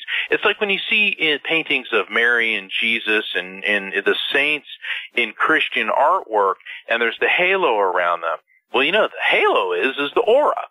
And we know that every living being has an aura, because what an aura is the electrical field, the energy field that runs through our neural network. It's the emanation of that energy. Look at a light bulb. A light bulb has an aura. Okay, but it's energy that's emitting. A human's aura is a lower voltage, but it is an aura nonetheless. And unlike a light bulb, it has more changes and shifts in it, which is why psychics who read auras can pick up on, okay, this is going on with them, or they're sick in this part of their body because the energy flow there isn't right, or now they're exuding yellow, which means they're afraid, and so on and so forth. So that's where I may split from my colleagues, is I don't believe that there's this central command of evil where and a bunch of little guys running around with pitchforks sticking in the wazoo if you're evil and all of that. And in Evidence of Eternity, I explain in my book what I believe the devil to be, and it isn't a creature, a vampiric type entity ruling over a realm of evil. It is the human ego, because anytime we don't need a jerk with a pitchfork to inflict suffering on humanity. We've done a very good job on our own. Because whenever you do something which is hurtful or harmful to another person, is it because you're acting out of love and compassion, or is it me, the most base, vile, self-centered motivations? And ego can also be looked at as edging God out. And so that's why and where I depart with my colleagues on this whole demonic realm. Yes, you're encountering alien or non-human entities who may not necessarily like or be fond of you, but I do not believe in a hell. I think that's a bunch of medieval superstitious nonsense designed to frighten people into adhering to various religious dogmas. Sure.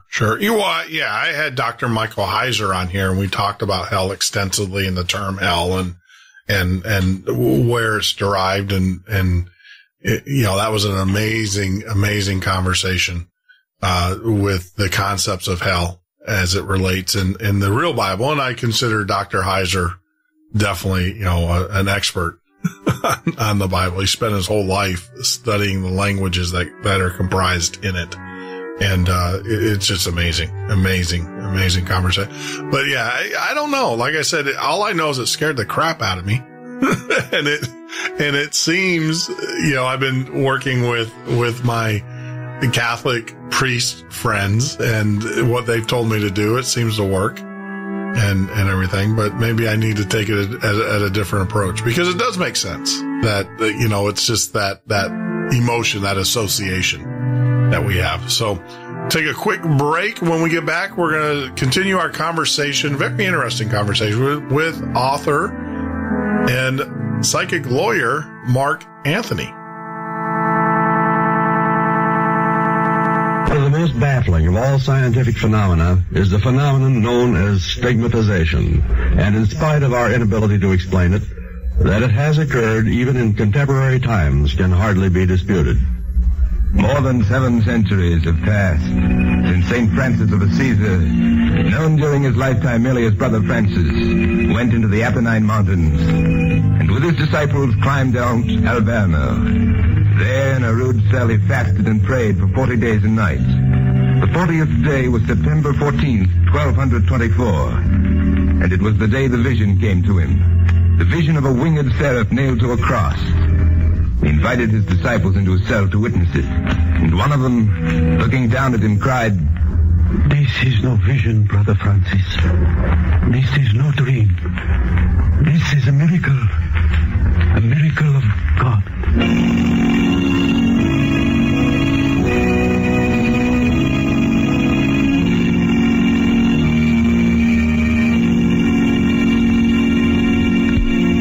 725 years is a long time. It is sufficient time for facts to be twisted and for legends to grow. But there is the written word of Pope Alexander IV that he saw evidence of the miracle with his own eyes. There is the testimony of those later men and women who underwent the same mystical experience. Benedict Arezzo of Bologna, and John Gray and Nicholas of Ravenna, and Anna Katharina Emmerich, the peasant girl of Munster. And if anyone still remains skeptical, then we must refer him to the newspapers of July 10th, 1922. For the miracle of St. Francis is not confined to the misty past. It happened again to an ordinary young girl named Mary Riley in the ordinary American town of Peekskill, New York. There, at the home of the Sisters of the Good Shepherd, Mary Riley awoke from a deep sleep and, feeling a sharp pain in her side, glanced down. "Mother, it has happened to me." "It was there when I awoke, Mother. I had a strange dream, and then my side hurt me, and that awakened me. And it was there. A cross of blood." "Yes. Just like St. Francis, isn't it, Mother?" "The wounds of Christ appeared on him. I knew it is a cross of blood. But there can be no question it is the same thing. The same miracle of God." This is the phenomenon of stigmatization, the appearance on the body of wounds, either in the form of a cross or in the pattern of Christ's own wounds. Sometimes it has occurred during a cataleptic condition, sometimes only during a heavy sleep. But that it has occurred cannot be doubted, nor has its cause ever been satisfactorily explained. As far as our knowledge goes, it remains what it was in the days of St. Francis. A miracle. A miracle incredible but true.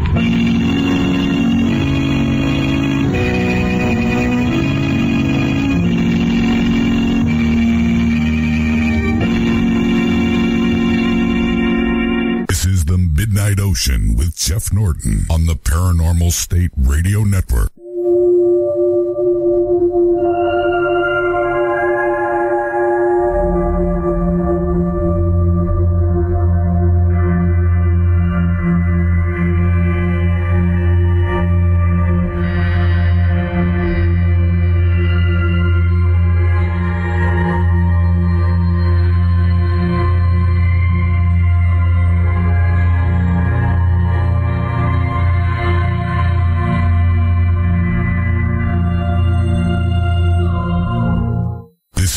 Midnight Ocean with Jeff Norton on the Paranormal State Radio Network.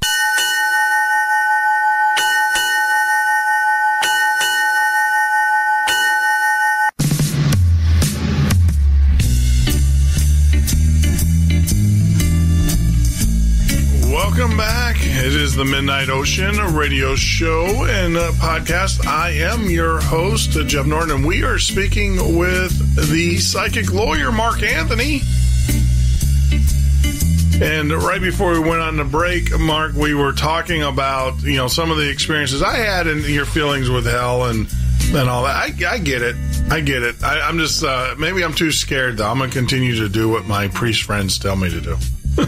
Well, you should. I mean, here's the thing.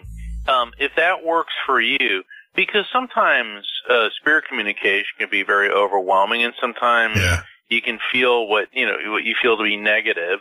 And what I tell people is when you feel that, envision a beam of white light flowing right through you, and I say, God sent forth the Archangel Michael and his positive energy to escort this entity into the light.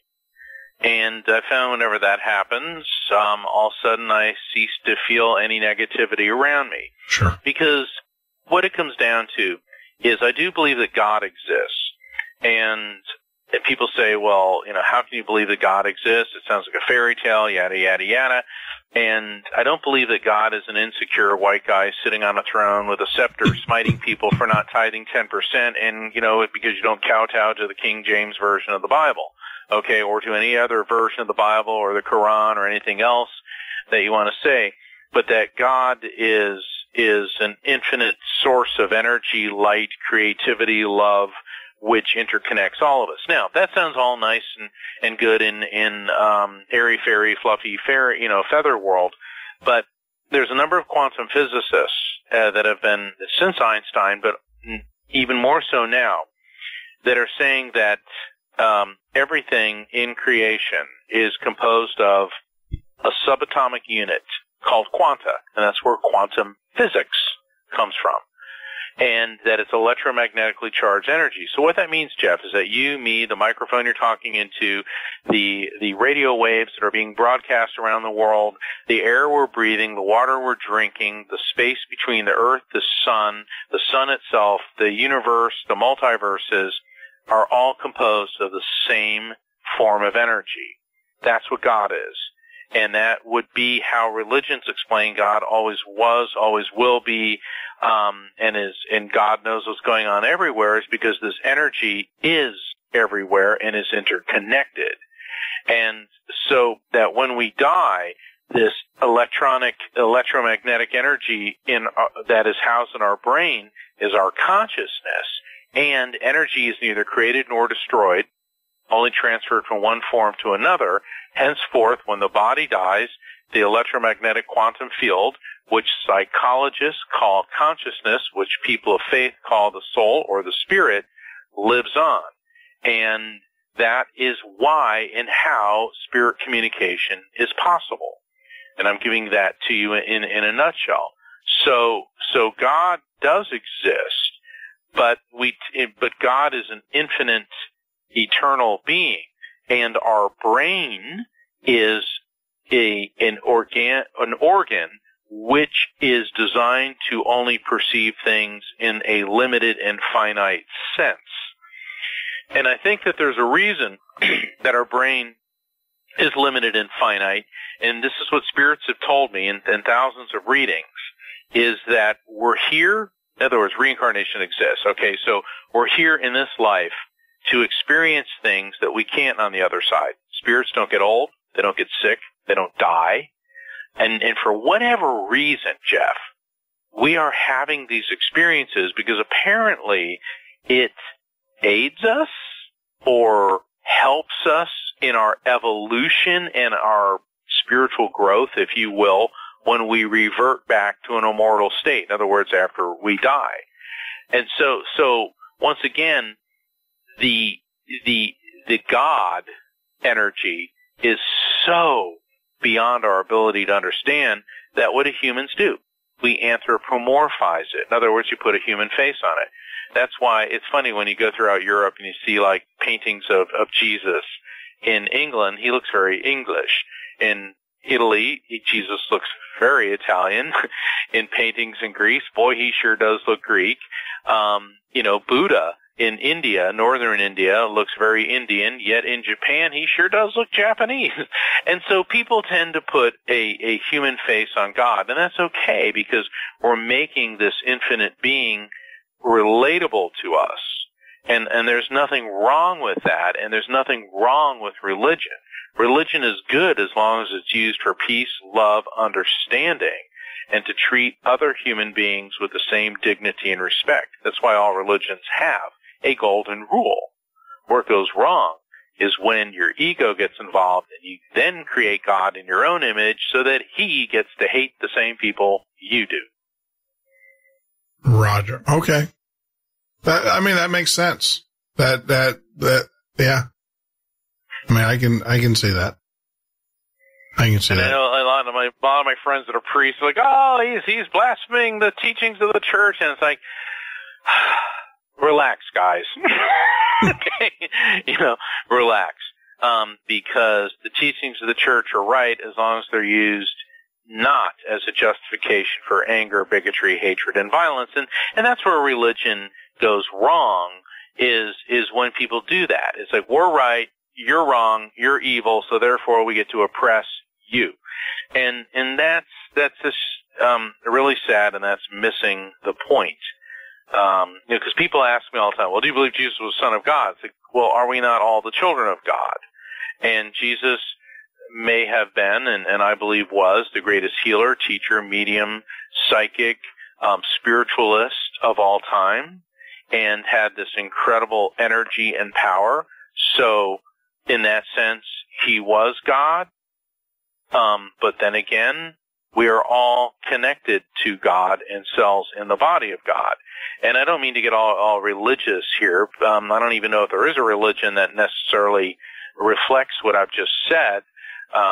Maybe the Unitarians and the Unity Church and the Hindus to some extent.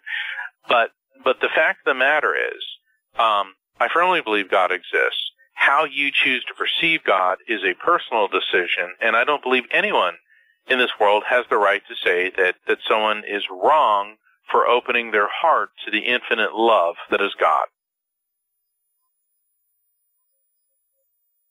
I'm digesting. Yeah.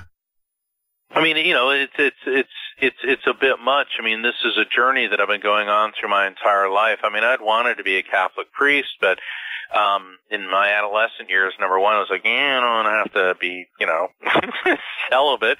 And number two, I felt that the teachings were too limiting. And my mom was cool because, she was a very devout Catholic, but, she'd talk about Buddha and she'd talk about Hindus and all that. And she saw that Saint Christopher and Saint Francis seemed to be avatars. I remember she was talking about them as avatars. And an avatar is a great teacher that comes, into this incarnation. It's funny because you find, Hinduism, being very much more accepting of other religions than you do get the quote-unquote monotheistic religions of Islam and Christianity and Judaism, which say, no, we're right and everybody else is wrong. And since I've been a child, I've had a very hard time, when I'd meet my Jewish friends or my Hindu friends, my Muslim friends, or my Native American friends, and their beliefs were different than ours. I thought it was cool. I didn't think that they're wrong. I thought it was cool.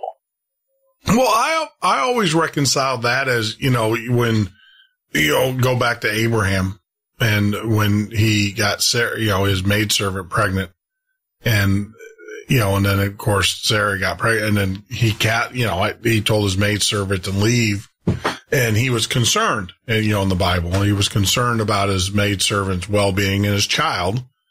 His well-being, but God said, don't worry about them. So to me, that was kind of like the signal, if you go from the Bible standpoint, was a signal of, hey, look, there's other things, other religions, other people, other whatever that I have going on. Don't worry about it. It's none of your business.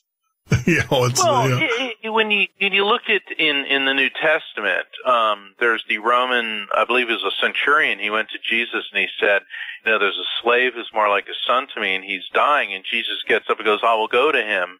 And his disciples are all freaked out, like, well, you're Jewish. You can't go to the house of a heathen. And the centurion says, I'm not worthy for you to come to my home. And Jesus didn't even, according to, to that gospel, didn't even give it a second thought that this man was, number one, not Jewish, and number two, probably a polytheist, a Roman who believed in Jupiter and Mars and Apollo and Minerva and so on and so forth. Jesus didn't give it a second thought. And it's amazing. Well, it's what Gandhi said, that I just love. Gandhi's one of my favorite people in history. He said, I like your Christ, but I don't like you Christians because you act so unlike your Christ. And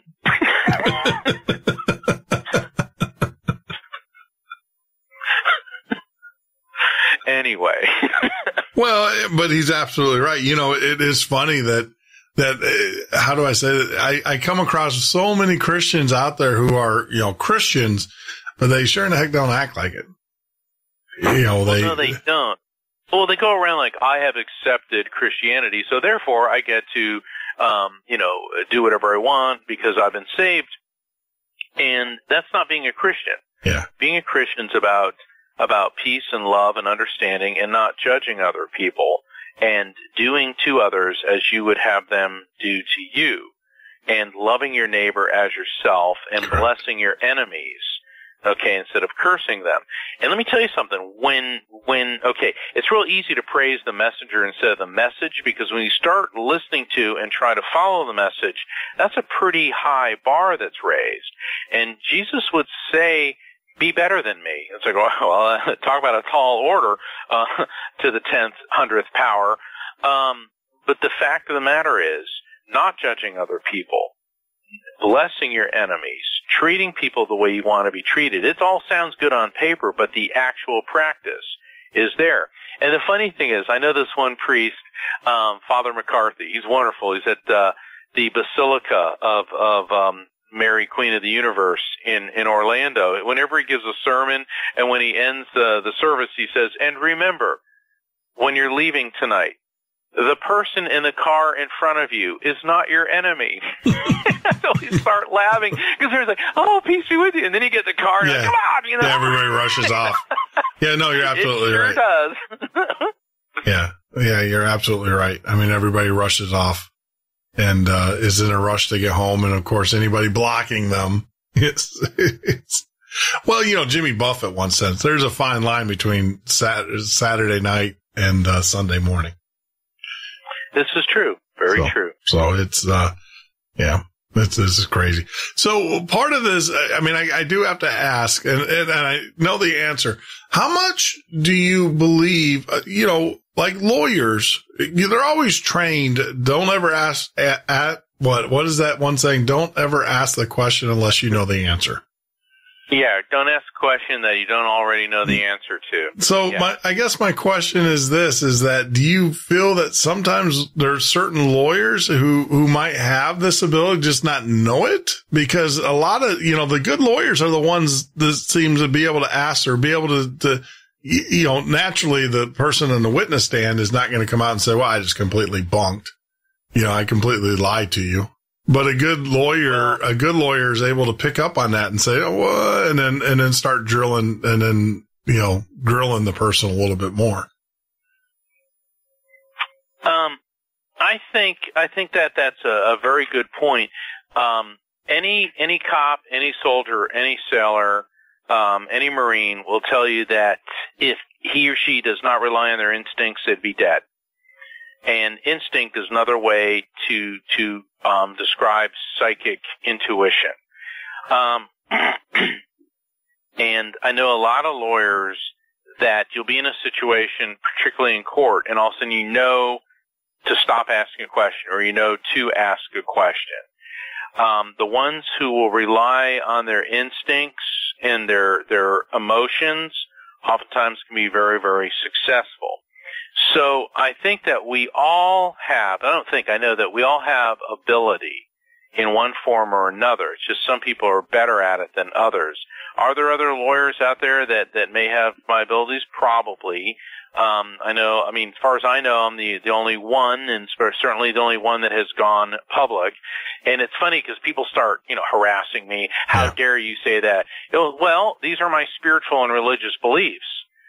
So if you start criticizing a lawyer for being Jewish because of his spiritual religious beliefs, or a Muslim, or LDS church, how far do you think you're going to get? Not very. So a lot of the criticisms and negativity that's been directed at me is by people who don't understand. And I was talking earlier this year. It was a great honor to be interviewed by Shirley MacLaine on her show, Independent Expression. And I asked her, it was great because we were doing an interview, and I said, Shirley, come on, you're the first major celebrity to come out and talk about reincarnation, psychic ability. You brought it into the mainstream, and you really caught a lot of flack for that. People making all kinds of fun of you. And she said, and it never bothered me because I realized what they thought didn't matter. I needed to stay true to myself, to my core beliefs, and it was about the work. And what those other people think is their own business. Yeah. And I was like, wow. She just was what an amazing person to aspire to be like. Yeah.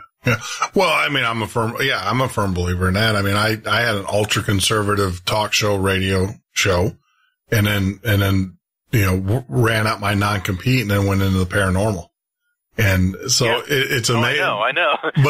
But it's funny though, because my listening audience from the ultra conservative radio show, when I did those days, I see them pop into the chat rooms now. And they're like, well, I never knew you were, I heard you were doing a radio show, but I never knew you were, into this stuff. It's weird. And people look at you funny. Well, one of the lectures that I give, I call it Rulers, Royals, Psychics, and Spirits. Mm-hmm. And it's about world leaders, and it focuses very heavily on U.S. presidents. Over a third of U.S. presidents have had psychic advisors behind the scenes. This is documented stuff. And it's both sides of the aisle. We're even talking the likes of Richard Nixon. Okay, we know the Reagans did, the Clintons did. And we know Abraham Lincoln did, Warren G. Harding, Woodrow Wilson. His advisor was Edgar Casey. Good heavens, amazing. Franklin Delano Roosevelt, the Kennedys. So we're talking both sides of the aisle, and a lot of people who are quote unquote fundamentalist Christians do come to me for sessions. So do members of the clergy. I've done readings for Episcopal, Lutheran, Baptist ministers, Catholic priests, Hindu priests. I've done readings for Muslims, Buddhists, Native Americans. You name it. And what it comes down to is they're hurting so bad, and despite their great and beautiful gift of faith through their religion and of God, they want that validation. And I think one of the most frightening things, Jeff, is when somebody loses a loved one, it shakes you to the very core. Yeah. You begin to question, does God exist? Is there an afterlife? Is all of this just a fairy tale? Because to me, the worst thing is to think that somebody you love so much, who brought so much feeling and joy into your life, has just disintegrated into nothingness. And so when I can make a connection, and in my one-on-one readings, and people can find out about getting readings with me on my website, evidenceofeternity.com, same as my book, Evidence of Eternity, when they start getting validation, pieces of information that I couldn't possibly know, and in a one-on-one, you're going to get more than one person coming through. In a reading recently, I had 22 spirits come through. 3 of them were animals, including, there's this big rust-colored horse coming in. The lady goes, that's Rusty, my horse. Which is, okay, rust-colored, Rusty the horse, appropriately named. And it's more than just, oh, I feel a grandmother who loves you and she was a good cook. Well, yeah, come on, like everybody's grandmother loves them and they was a good cook. But when you start giving a description, what they died from, their habits, their shared memories between the person, I mean, all types of quirky things. I mean, I was doing a reading on a radio show and a spirit came through and I said, your mother's showing me something about a gardenia, and I'm smelling a gardenia. The woman goes, oh, my God, this is on the air. She goes, I'm sitting right next to a gardenia bush right now. And it just cracked me up because that was her mother letting her know, hey, I am here. I'm saying. So wait, yeah. So you can do readings through the radio? Yeah, I do readings, over the phone. In fact, the vast majority of the readings that I do, because my clientele is worldwide, and people ask me, well, how is that possible? And I explain that in great length on Evidence of Eternity. Also, if you go to my website, evidenceofeternity.com, and go to the media room, I was on TV and I explained how this can happen, and it's kind of funny the way I do it, explaining energy transfer and comparing a cell phone call to spirit communication, because they both use energy, frequency, vibration, and spirits, being quantum energy, being a pure energy, they're moving at least at light speed, so they're zipping back and forth between you and me. And people say, well, that sounds rather fanciful. Yeah? Okay, Jeff, you're in West Coast Florida.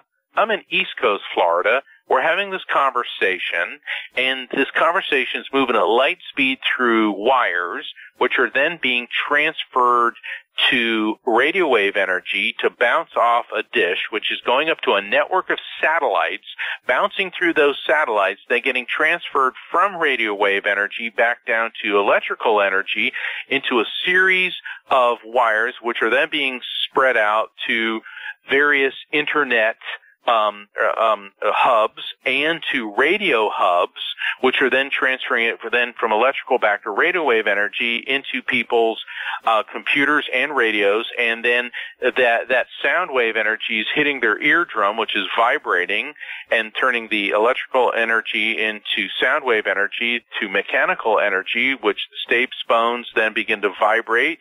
That mechanical energy is then transferred into electrical energy. It goes right into your brain, and there's the concept.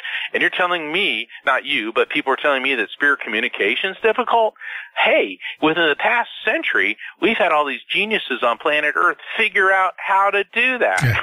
Yeah, and we can do a miracle. And we can do that from anywhere in the world. That's the crazy thing. Anywhere in the world, yeah. We can do that from. Anywhere in the world. And so spirits, fortunately for them, don't have all that apparatus. However, they're in a different dimension, a different frequency, and they have to lower theirs, and I have to maintain that energy with mine.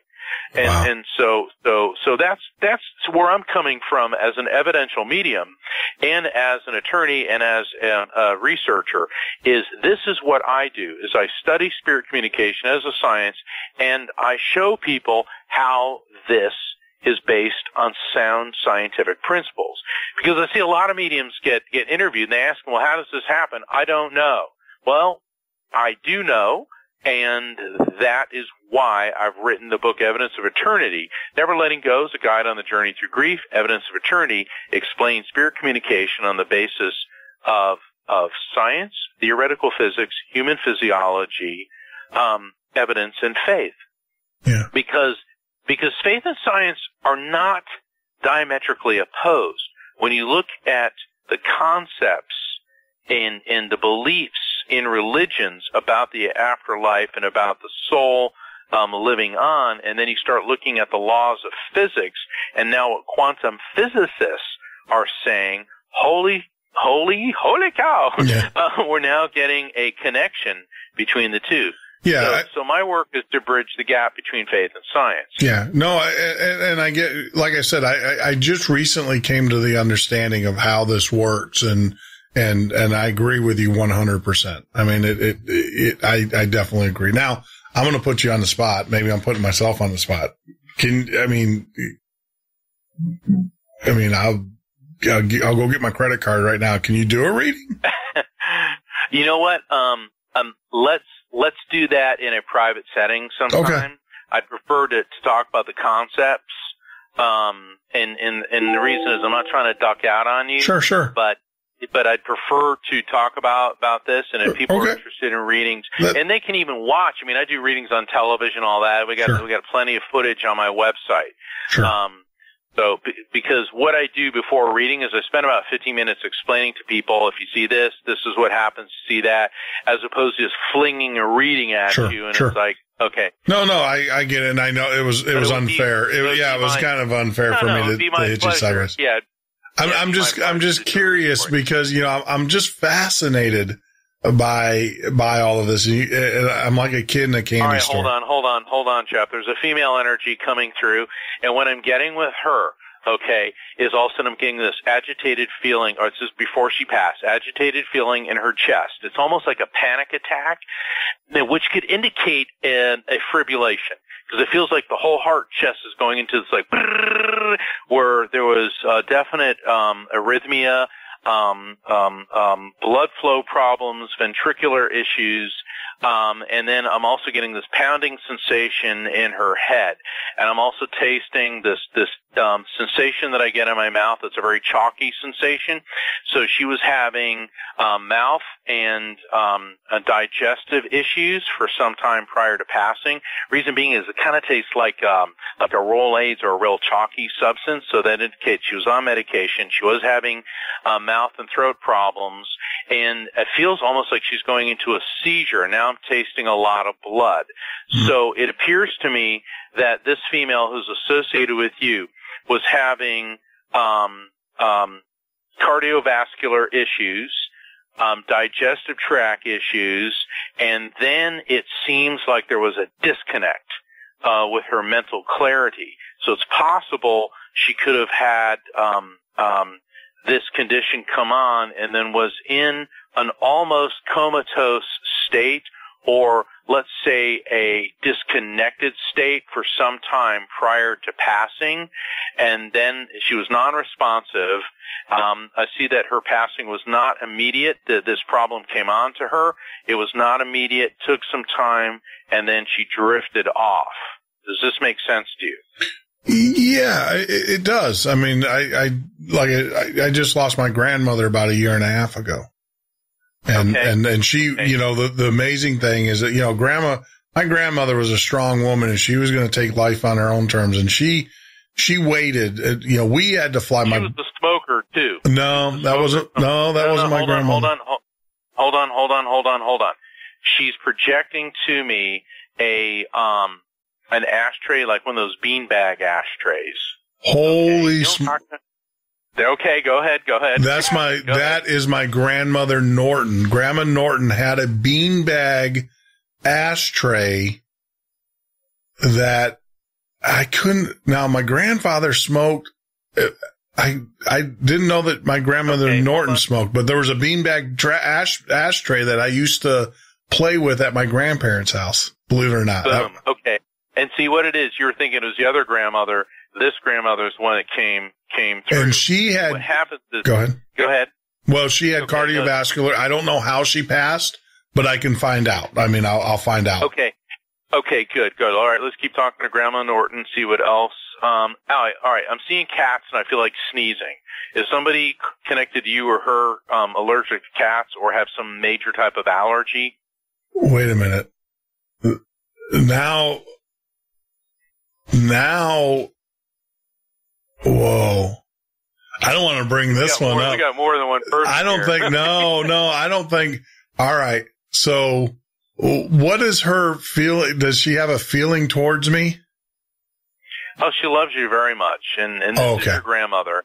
And here's the other thing. With the cats and the sneezing, what this could indicate, this could be related to you or someone close to you. This is why I like to do an orientation with people before reading. Okay. And what I'm getting about Grandma Norton is a very brilliant woman, very, very intelligent. And she's presenting to me a piece of graph paper and and a pencil. Now, what this indicates, this is connected to you or her or someone close to you. This indicates facts, figures, data compilation. She may have been very good at like keeping books or numbers, but I'm seeing a lot of numbers, a lot of computations, a lot of data compilation. Does this make any sense? Yeah, she had this little book that she always wrote in. It was funny. She would always pull out, it was like her Rolodex, right? and she would always pull it out. And that was how, you know, if you needed like a phone number, she had her like her little book, her little black book. Okay, now she's giving me this sensation where this like nerve pain is running from my right pinky up into my right elbow and like doing a shot up into my right shoulder. Okay, now this could be something with her or something with you, but I'm getting this like discomfort, like this like little shooting pain. Does this make any sense? No. Okay, I want you to make a note of that.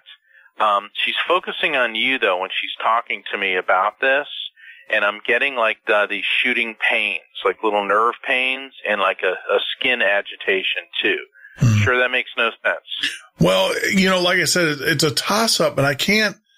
All right. So I had my grandmother Norton, and then my Aunt Dorothy, which was, she loved me. You know, she was my buddy. I mean, I was her, she like took care of me. Jeff, hold on. Are you having any of these symptoms? Is what I'm asking. Oh, yeah. Okay. That's why I said, does this make sense to you? I'm sorry. Because what it is, all right, now we got your grandma in, and I'm sure Aunt Dorothy's off to the side, okay? Because I got like 3 or 4 spirits here. I can feel them. And they're talking about you and your health status. And I know we're on the air and you probably don't want to do that, but she's talking about these pains and like this itchy condition. Yep. And she keeps telling me that you are sort of putting this off to the side and ignoring it. Stop ignoring it. Okay? Because these are indicators of a potentially more serious problem. However, if you do something about this now, you can head it off the pass. And she's standing there with both hands on her hips, and she's looking at me very sternly, and she said, you make sure he takes better care of himself. So you've got some health issues going on, and these little nerve twinges and things like that, which are a symptom of a potentially larger problem that you can head off at the pass now if you do something about it. And now this is so funny, she just handed me a Granny Smith apple, okay, which are my favorites, okay, and we know that she's your grandmother and all that, but a Granny Smith apple, unless it has particular significance to you or her in any shape, form, or fashion, can also mean a significant birth, death, anniversary, or event connected to you or someone close to you or her in the month of September.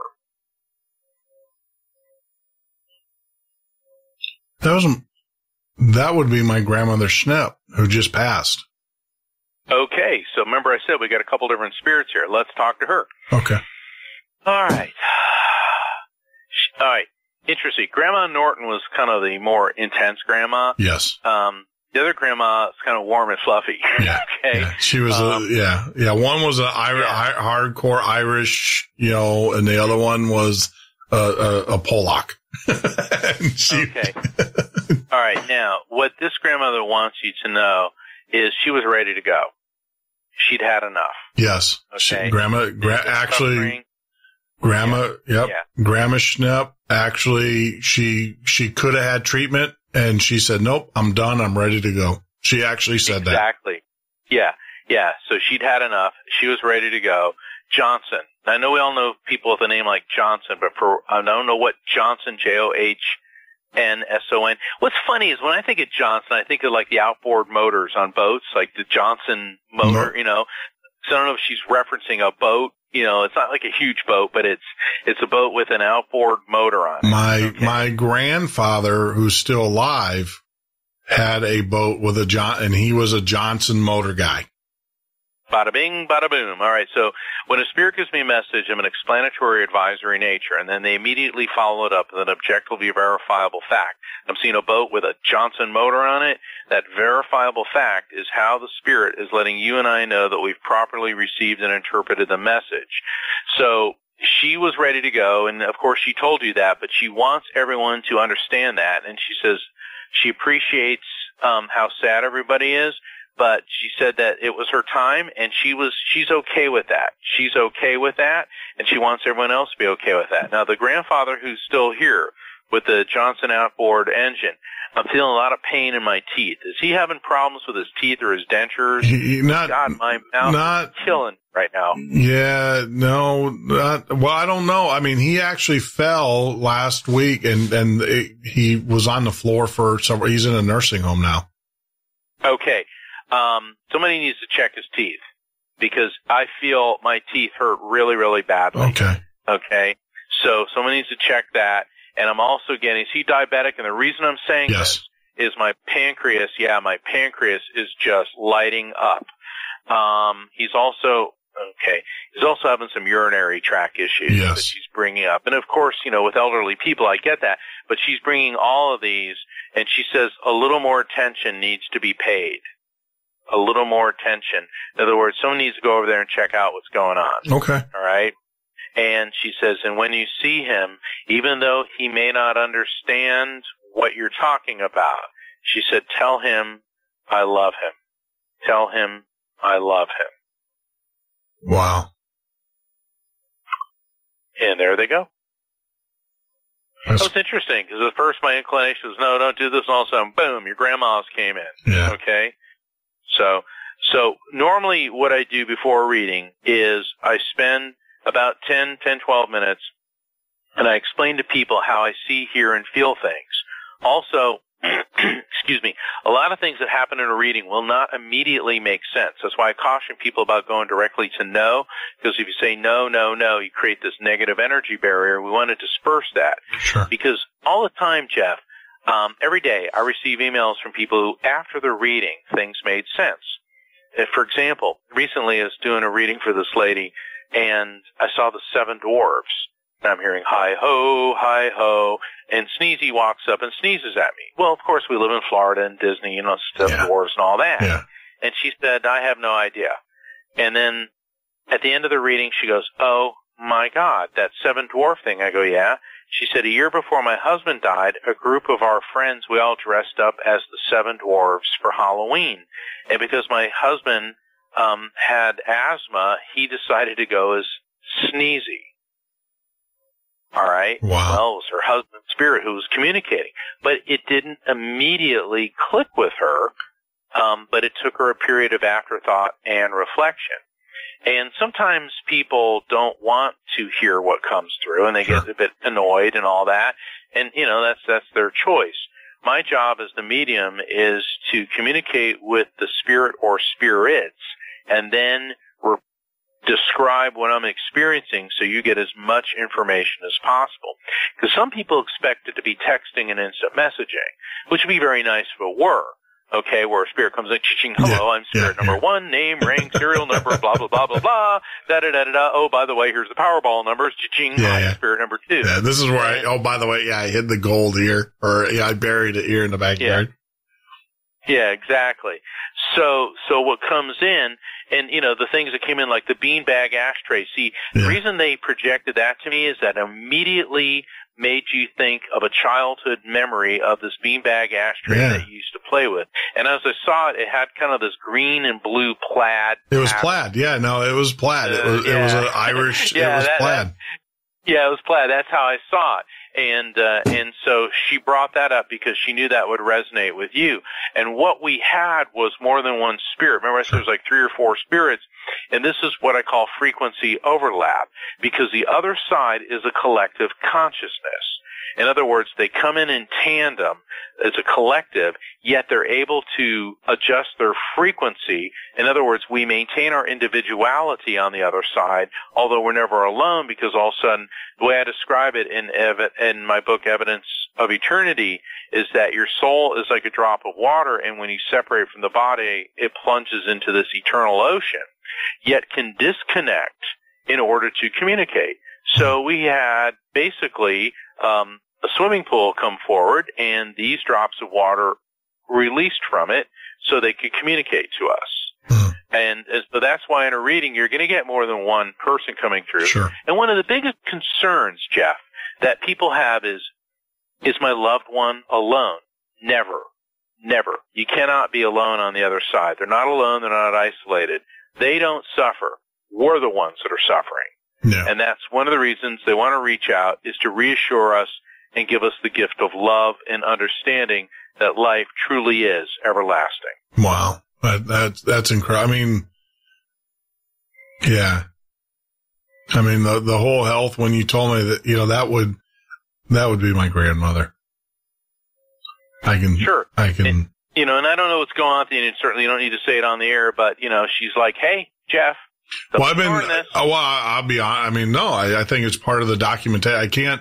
I can't ask people to come on the air and be honest. I always said this, be honest with me if I can't be honest with you. And so, yeah, I mean, I have, I've been for the last couple of weeks been having, pains in the chest, and I've been just putting it off because I don't want to hear the diagnosis. Right, and there's some other nerve pain down the leg and stuff like that. I'm not diabetic. I've checked that, but I've been, and I've actually talked to my mother, who's a nurse, and she's like, you need to go to the doctor. And I'm like, what are they going to do? I mean, except put me on drugs, which I'm not going to take because I don't believe in them. And, so I've been putting it off, and I've been told on numerous occasions to do it. And, it's there. Yeah. And actually the tooth issue might also be my issue because I need to go see a dentist. I have a tooth that, a filling that came out, and I've been self-medicating. I did my own filling. If that makes sense. Right. Well, but that might be. So see, your grandmother's coming through, and she's proverbially being grandma, kicking you in the wazoo and saying, hey, Jeff. Yeah. So think, remember Rosanna Denna. Hey, Jeff, you're making me sick. You're making yourself sick. And so she wants you to take care of these things. And this is what I call spirit intervention, where they will come through and they will, try to help us and say, these are things that you can avoid if you take action now. And here's the way I look at it, Jeff. When a spirit comes all the way from heaven to tell you need to get to the doctor, yeah, you don't. I think you need to listen. Yeah, you don't need to be messing around. The other side, we don't want to go there. Yeah. Well, the other part of it too is we're all going to get there. Well, you talk about the expense of a long distance phone call. I can only imagine. You don't want to. Especially my grandparents. They were very frugal people and simple people. I'm sure that costs a dime. So I need to. And you know what? You know what it is? It's very easy for them to do this. Yeah. What it is they come because they love you. And, I always make the joke, they're coming all the way from heaven. So what it is, they want to make sure that they're getting your attention. So never, especially when a spirit comes through and says, you have a health issue. I was doing a reading for this woman, and I kept hearing a name, and the lady said, well, that's not my mother's name who was communicating. That's her best friend who's alive.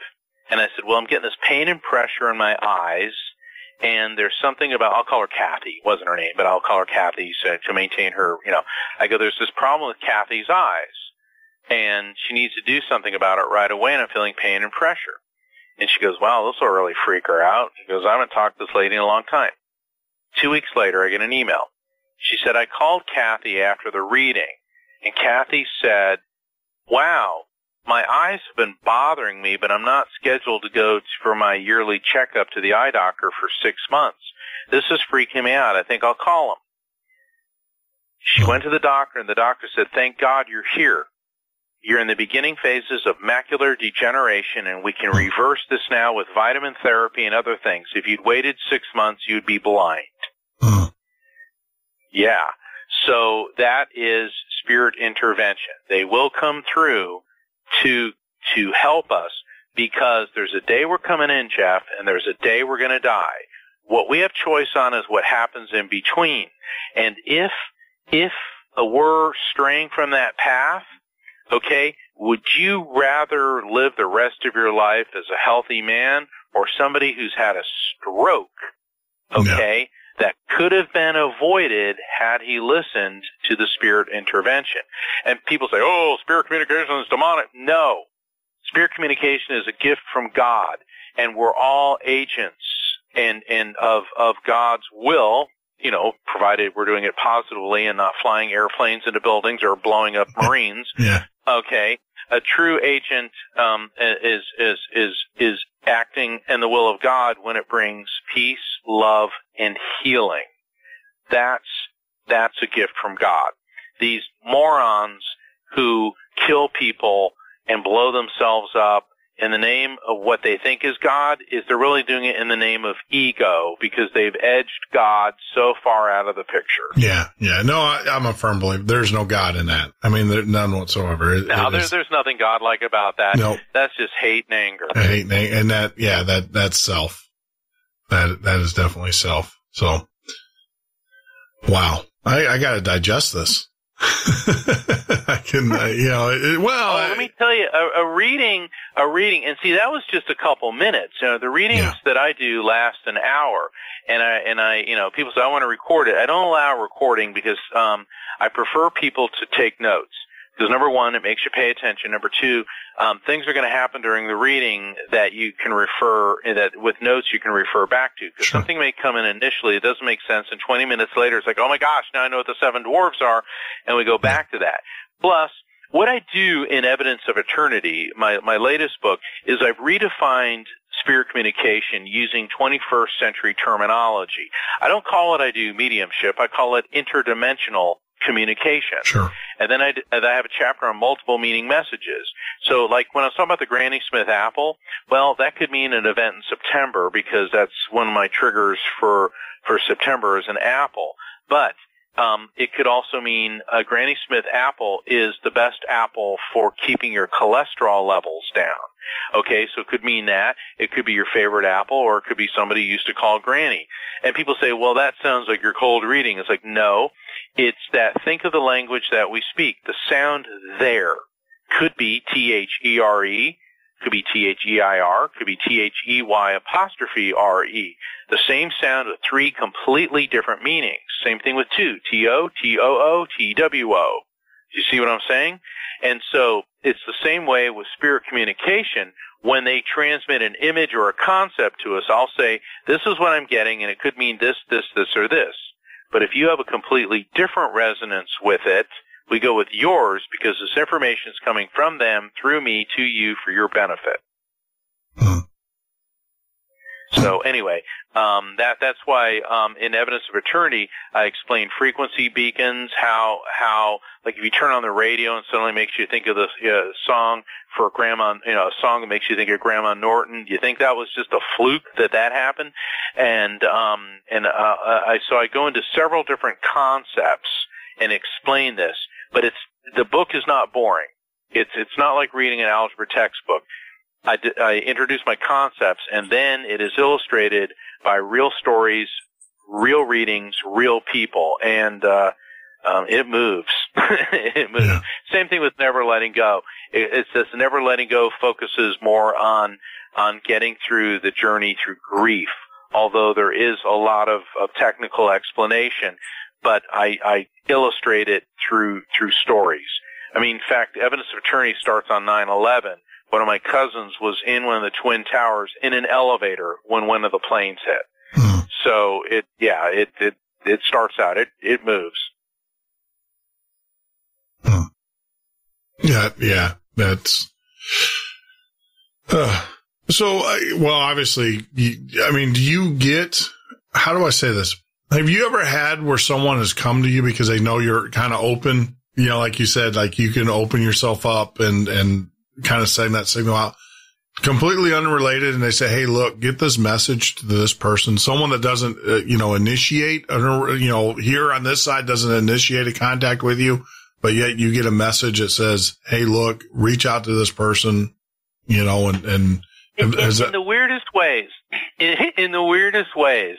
I remember, I was getting ready to go to New York City. This is about 5 or 6 years ago. And I was packing, and I knew it was going to be cold, and all of a sudden I said, I need a purple sweater. And I was with a friend, and he goes, what do you need a purple sweater for? I go, I don't know, I need a purple sweater. And I said, there's only one place in town that sells this cut of sweater that I like and all that. It's the Men's Warehouse. And there's this one brand they have. It's Italian made, and I really like it. So I said, come on, let's go. And he's like, oh, he goes, you're doing those weird things, aren't you? And I go, what do you mean? Because he's around one. He's like, so we go to the Men's Warehouse, and there's one purple sweater. It just happens to be in my size. I'm like, all right, you know. And so the guy that's, you know, wrapping it up goes, so what's the deal with the purple sweater? And I told him I had to go to New York. Goes, why? I go, I'm a psychic medium. And all of a sudden he looked at me and a tear just came out of his eye, and he goes, my mother just died. And all of a sudden I go, oh my God, she's coming through. He goes, all right, hold on. He got one of the other clerks to cover for him. We went in the back of the store, and in this full-blown meeting, his mother, his uncle, and like 2 other people came through. This guy was crying his eyes out. Okay. That was his mom making me go get a purple sweater, because I'm not the type of guy that'll just sit there and go, hey, I need a purple sweater and jump up and run halfway across town. But I've been doing this my entire life, and I know when a spirit is guiding me, and he needed to receive that message. And this has happened to me on several occasions. But you got to be careful, because there's these TV shows, and I'm not going to mention any names, where let's say somebody's picking out cabbages at a grocery store, and you run in and go, hi, I'm a medium, blah, blah, blah, blah, blah, and fling a reading at them. Well, that person's there to pick out cabbages, not to suddenly deal with their grief or the death of a loved one. Plus, people have to realize these TV shows, that 30-second reading really took about 6 hours to film, because you have a camera crew there, you have 8 different camera angles, close-ups, perfect makeup, perfect lighting, perfect sound. Everybody in the store who appears in the frame has to have signed a release so that their face can be shown. So, so I see all these shows where people are like, oh my God, did you see that? He or she was just wonderful. It's like, because that's TV, that's not necessarily a real reading. And I'm not faulting the shows, because that's how TV is done, but people have to realize these 30-second readings that are full of wow, wow, wow, wow, wow, is because it's been several hours of footage edited down. Now, when you see someone do a reading on live television, like if you go to my website, you're going to see the TV shows that I've been on where I do live readings, that's different, okay? Because I've got a 7-minute segment and I've got to deliver. And it's really difficult when you get somebody who is terrified, and I understand that because they're on TV and they're standing up in front of, a whole audience, and there's, 5 different TV cameras zeroed in on them and lights, and all they're going is, I don't know. And I had that situation on Great Day Houston a couple months ago. Really sweet lady and her daughter stood up, and her husband came through, and I said, was he a heavy smoker? Because I said, I'm seeing Chesterfields. And I said, I don't know what Chesterfields are. She goes, no. I go, did he chew tobacco? No. And then something else came through, and then they clicked with it. Well, here's what was cool. I was back on the show a couple months later. They had the lady call in, and the host of the show goes, I got a surprise for you, Mark. She goes, Chesterfields. And all of a sudden, on the screen behind us, there's this giant poster of I guess it was William Bendix or whoever, Chesterfield cigars and chewing tobacco. Yeah. And the lady goes, yeah, she's real Southern. She goes, when I got back to the salon where I work, I realized that my husband and I sat in front of that Chesterfield poster every day for 30 years and had our morning coffee. And I'm smiling, and I'm thinking, oh, you couldn't remember that we're on TV, but it was great because the host of the show, his name is Deborah Duncan, fantastic lady from the CBS KHOU morning show, Great Day Houston in Texas. And what it was, they were so nervous, she couldn't even think of that. And so that was one of the things her husband came through, because that was an intimate and tender moment that they had every day. And she drew a blank on the Chesterfields. And the thing is, I found out afterwards, I didn't know, because I don't smoke, Chesterfields were a cigarette back then, and apparently they also made, or still do, chewing tobacco. Yeah, well, they were like one of the first. I remember the Chesterfield commercials where they would, with the long, filter, When you say Chesterfield, I remember that. I like vintage TV TV commercials. Believe it or not, that's one of my little shticks and stuff. Half of them were better than the shows that they were funding. Well, they were. The advertising back then were incredible. I mean, it was just, it's just, well, it's Americana. I mean, it kind of tells you the time and how America was. It wasn't fake. When you see advertising now, it's to appeal to in a sense, or their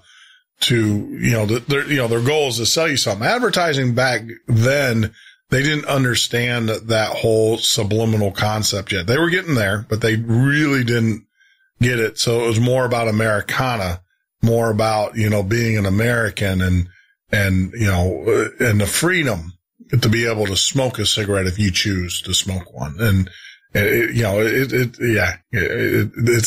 entertaining. It has its whole history in itself. So, wow. I'm still at shock. And I can tell you that, I have family members that are going to listen to this. So I'm sure some more is going to come out of this, of what you did. I'm godsmacked at what you did, because there's some things that came out that, like I said, wow. Well, what you'll find, in a one-on-one reading, there's about 10 to 15 minutes of introduction. Then Sure. The reading itself will be at least an hour. And then usually the client wants to talk a little bit afterwards. And every day I receive emails from people who, after the reading, all of these things started making more sense. And, it can be all types of things. That's going to be part of the next book that I'm going to write. I'm going to call the chapter No, No, No, I think, where people say no to these things, and later I was like, oh my God, it's just, I was doing a reading for this one lady and her husband over the phone, and her father came through, and that's who she wanted to hear from, and I saw a World War I biplane. Okay, that's a pretty odd thing to say. Does that make sense? No. Are you sure? No, no, no. Husband, no, no, no. So, next day, or 6 hours or 7 hours later, I get an email, and she said, I'm really embarrassed. I have to apologize. I forgot when I was in high school that my dad used to own a World War I biplane. And I'm like, how do you forget that? To say that. Yeah. And he was a pilot, and apparently, it was like 20, 30 years earlier. But then her husband, okay, and this is the one that he said, well, on our last anniversary, we went for a flight on a replica of a World War I biplane, but I didn't think I should say anything. You have no idea how many times that happens at public events, or even during a reading, where I'll describe someone, a spirit, to a T, and nobody raises their hand. And then afterwards they go, oh, that was my mother, but I just didn't feel like raising my hand. Okay? And I can see maybe they're embarrassed. But the fact of the matter is, if you're in a setting with a medium and that happens, raise your hand, because the message is for you, and that spirit is making the effort to communicate and to get that message to you. Because then they'll go, well, what did she want? It's like, I don't know. She's not here anymore. It's like, oh, because what happens during a reading is they're transmitting information to me so quickly, I have to describe what I'm getting when I'm getting it. And then that spirit may move on, and then one or more are going to come through. Particularly when I'm doing an event and there's, anywhere from 50 to, 300 or 400 people there, I want to make sure that if that spirit makes sense with you, you raise your hand. Now, what I'm seeing is that there's the collective consciousness. Let's say I'm talking to one person, but 5 other people, the messages are resonating with them. That's the nature of frequency transfer. And what it is, though several spirits are transmitting information to me, there's one person that's receiving the bulk of the messages, but the messages resonate with 5, 6, or 10 other people. I tell them, accept those messages. If it's touching your heart, if it's resonating with you, it's supposed to. And this is not as far-fetched as it may seem, because I'm a finite being, okay? I'm only capable of receiving and processing, let's say, one concept at a time. spirits, without the encumbrance of a body, are sending me the entire FM radio band at once. So just because I'm talking to Sally, Susie, Johnny, Mary, and Paul, their spirits may be piggybacking on that because they want to get those messages to them. And so this is how I study things, or part of the work that I do, as opposed to, well, this is just for you. Well, no, it may not just be for you. Okay, now in the one-on-one where I've got one client, not a whole audience, the spirits know that and they're giving me stuff. But I may get somebody like the lady where the spirit came in and says, hey, call Kathy, my friend, and tell her that she better get to an eye doctor. Yeah, okay. Yeah. So, well, I mean, I would equate that to kind of like the Hallmark principle, in the sense that, you know, when you pick up a Hallmark card and you go, oh, that's the perfect card. Well, you know darn well they didn't write that card for you specifically. You know, there's 20, 30 other people that card is perfect for as well during that time and that frame of mind. So I would consider that like the Hallmark thing when you have that experience, is that this, you know, the message that goes out is kind of for whoever's willing to listen to it. And if it fits you at that time. So. Exactly. I get that. I'm just still Godsmacked. So I'm sitting here going, it's funny. I'm sitting here going to call my doctor tonight. Well, no, but you do tomorrow morning, and you go ahead and follow up, get it all set up. Get it all set up. Yeah. I get.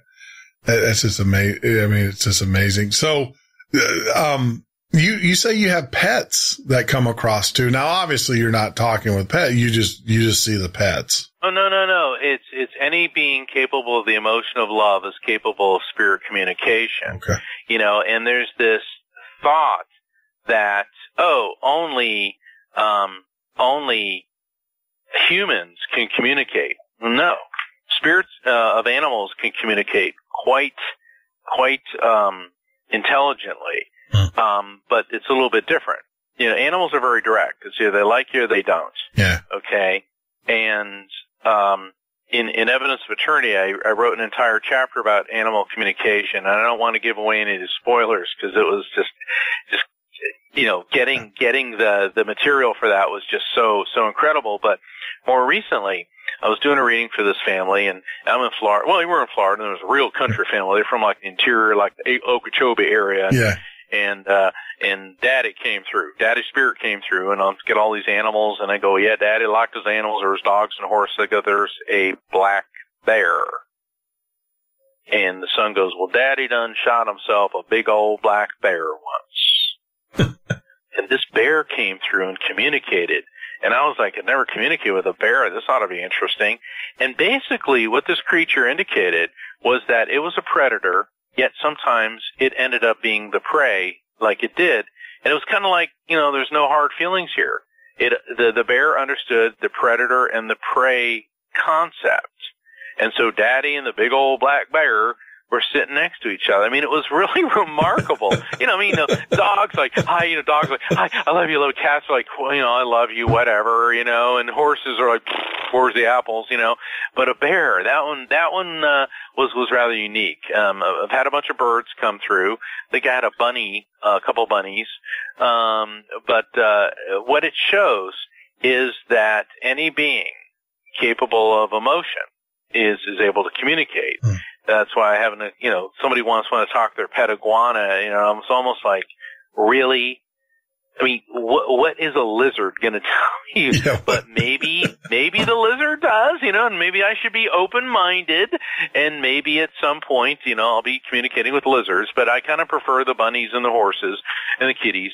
But people come through because of the ultimate energy, which is love, and animals bond with us in a lot of ways.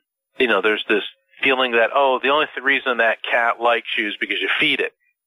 Well, maybe initially, but animals bond with us, and they are certainly able to understand things a lot deeper than we think they do, and they are intelligent. It's just a different form of intelligence than human intelligence. Yeah.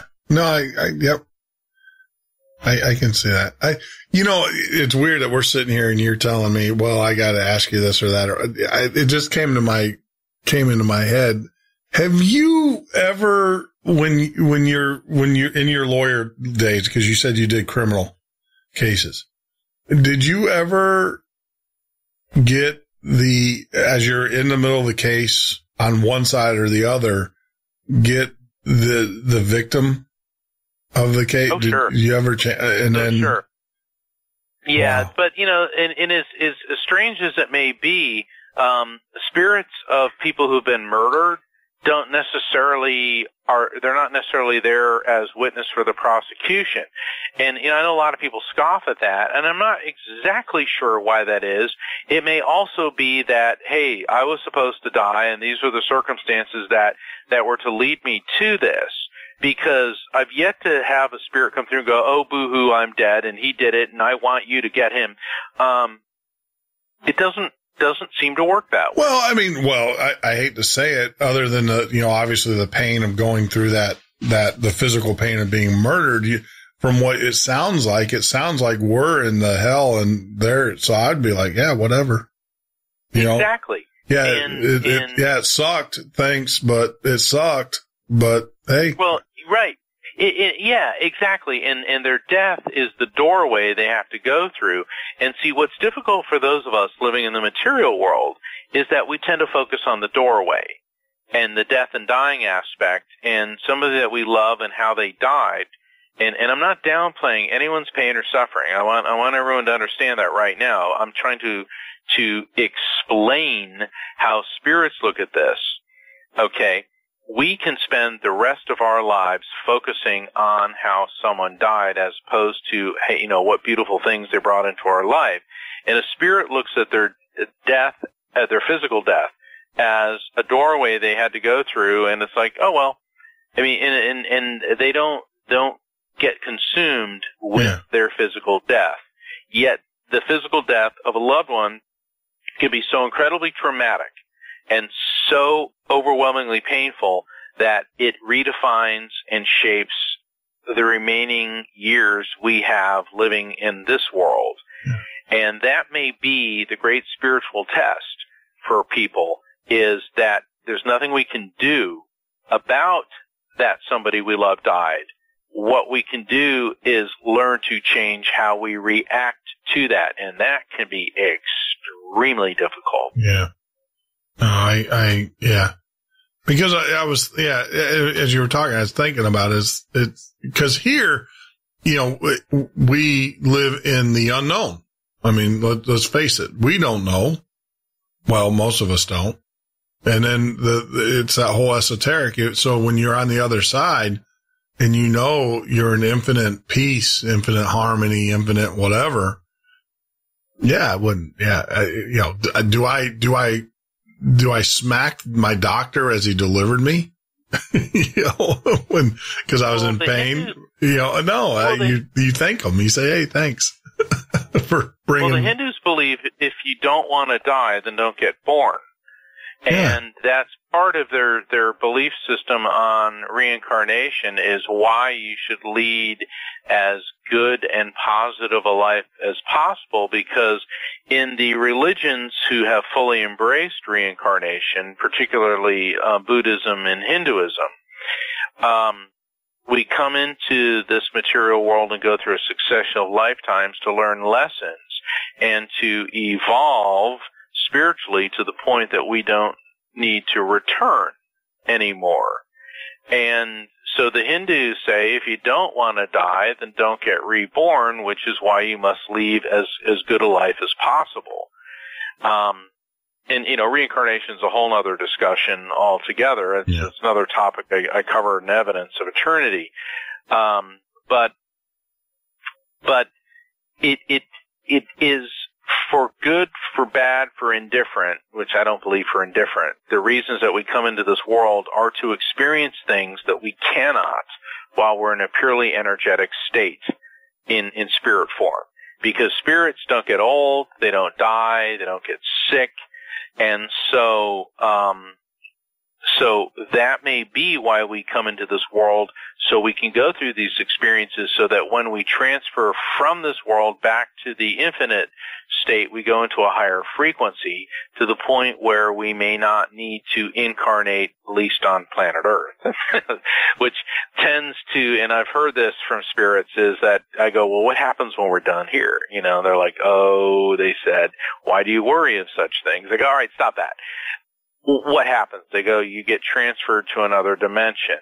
And I go, are you serious? This is going on over and over? And I got the distinct impression they were kind of laughing at me, like, well, yeah, that's the way it is. And I was like, oh, God. So.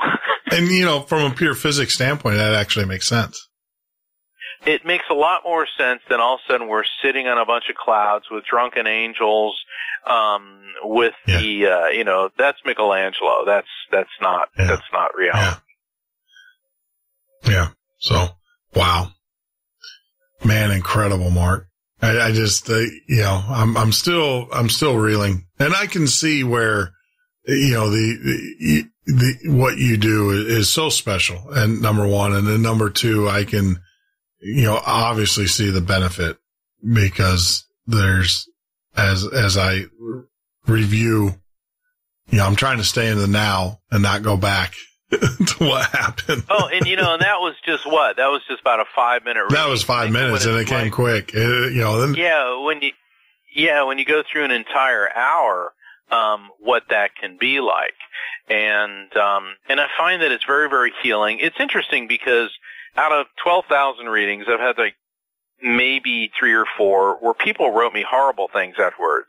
I hate you. You're terrible. You're a phony. You're you know, and it's easy to take offense, you know, to be Trump-esque and want to start tweeting, you know, and all that. Yeah. So I give shots at both sides of the aisle. So I have equal disdain. Equal disdain for both. Well, because they both failed us miserably. But I forgive those people because they're in a profound state of pain and anger, and they want to find a place to focus it. And if I'm their focal point, then that's fine if that's helping them. But sometimes they hear things that they don't necessarily want to hear, and they get angry, okay? Or they don't understand, because I take great pains to explain the process. And when things are coming in, I say, all right, I'm getting something about this. Does that make sense? And then they go off on a tangent and say, well, that's not what I asked. One lady said, you were so mean. Well, I wasn't trying to be mean. I was trying to understand why this particular image came through. And it was like, I'm getting something in June, and the response was his favorite color was yellow. It's like, that's not what I asked, okay? And it's not that I'm trying to be mean. And every medium I know goes through this. We're getting hit with images so fast and sensations. I want to get this before they hit me with 4 more, and then the message moves on. Yeah, you're drinking from a fire hose, and you're trying to stay up. Right. And so, you know, and people, you know, it's like when I was in England and I had this instructor, and he came prancing into the room. He used to be a jockey, and he was only 5 feet tall, and he said, we're going to avoid the 4 assumed dialogues. Number 1, they're with you. Number 2, they love you. Number 3, they bring you joy. Number 4, they bring you upliftment. And then he looked over at me, because I was the only American there, and he goes, oh, and you Americans. Like, I knew he was talking about me. Yeah. He said, everything with you has to be so warm and fuzzy.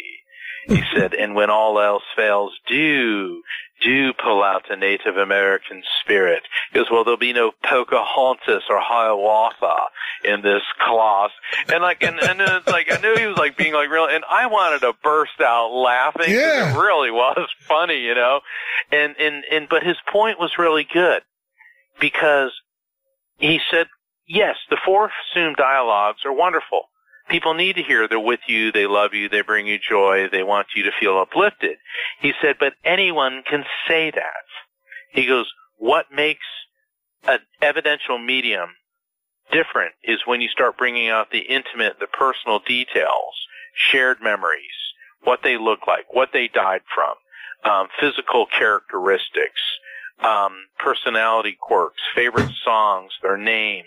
And then when they start talking about the person that we're doing the reading for, like in the one I did for you, where I talk about some physical issues going on. And that's why I said, I think I even did that. I said, that's not what I asked. I said, they're talking about you. Cause see, you were thinking about them and which is perfectly normal and natural. And so that's what was so important about all this. Yeah. So, do we have a station break coming up? Well, I kind of, because you were on a roll, but we can take a break.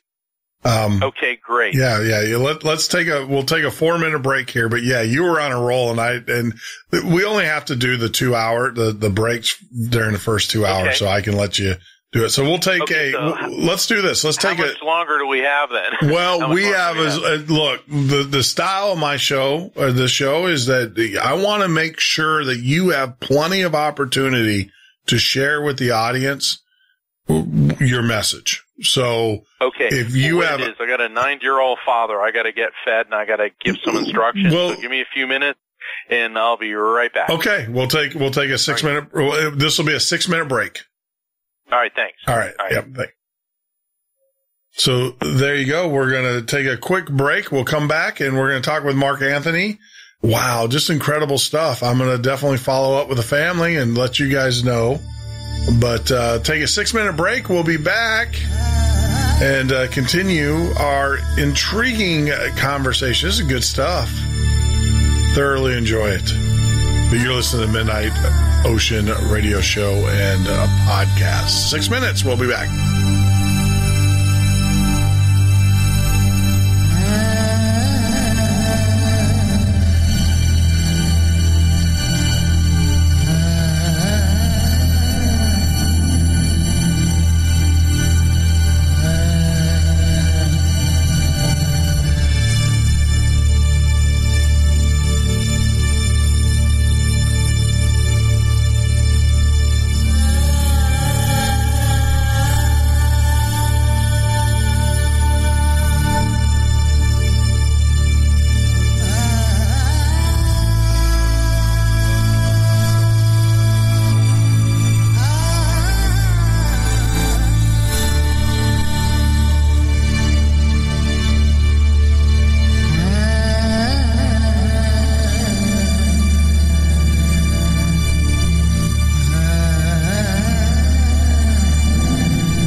Ocean with Jeff Norton on the Paranormal State Radio Network.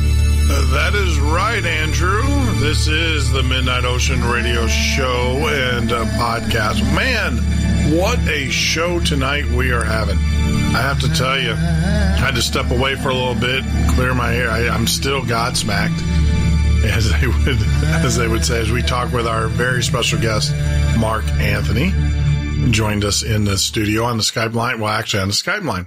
If you are listening to the show for the very first time on YouTube, please make sure you hit that subscribe button. That means so much to us. And of course, you can find us on social media just by typing in The Midnight Ocean.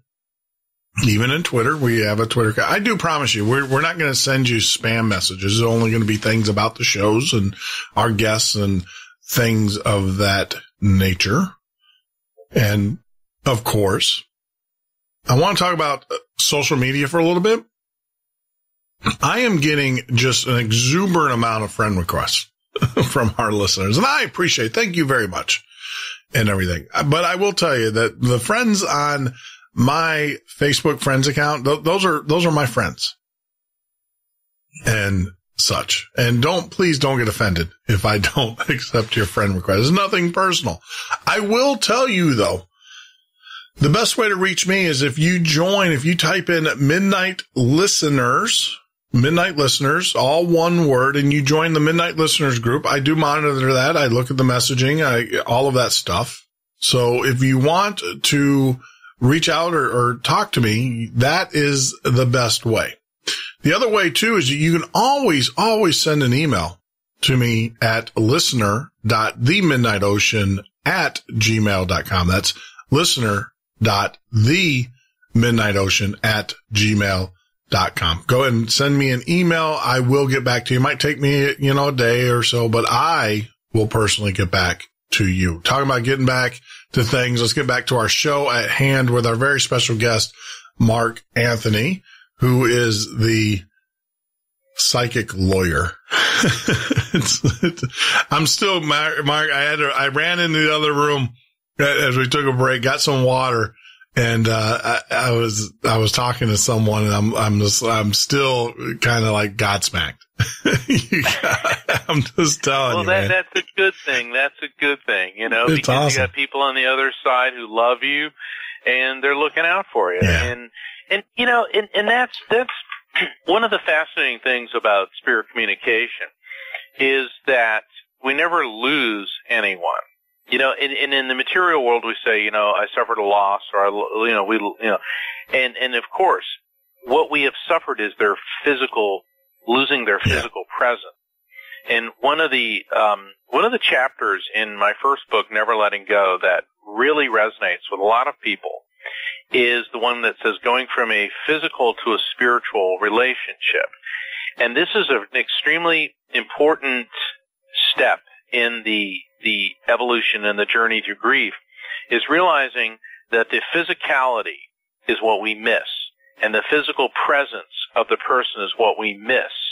And I have had so many readings where people are hysterical, like, I want him here, I want to hold her, and they're just like, they're going through this intense emotional despair and rage and anger, and they have not gotten to the point where they have accepted the reality of the physical death, because through that acceptance, you will then realize that the physical relationship is what has ceased to exist, but the relationship with the person has now evolved to one of a spiritual nature.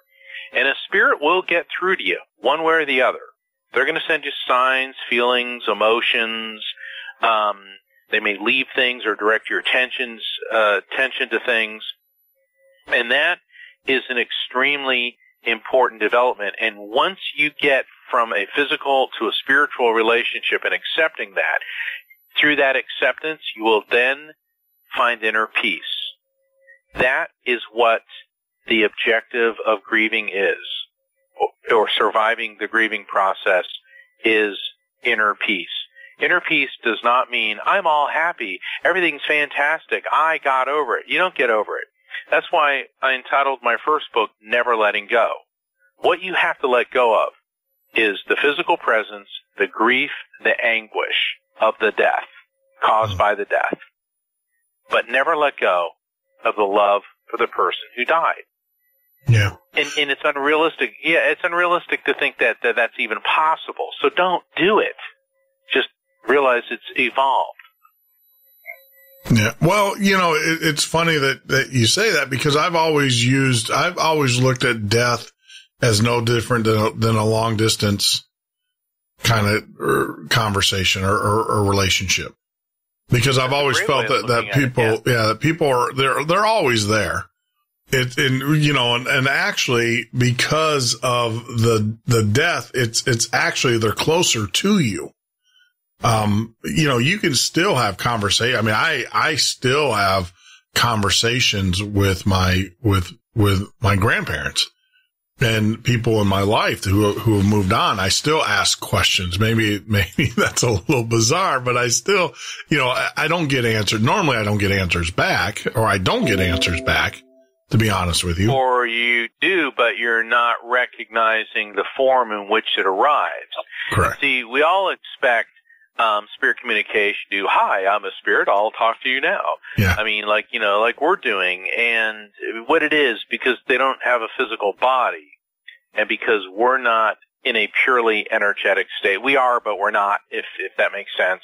When I say we are or we're not, everything we are is energy. We're just vibrating at a lower and slower rate, which is why we're material. Sure. Okay? And so what a spirit does is they're not speaking a human language. A spirit is a quantum field of energy, an energetic field, and they're emitting waves of frequency.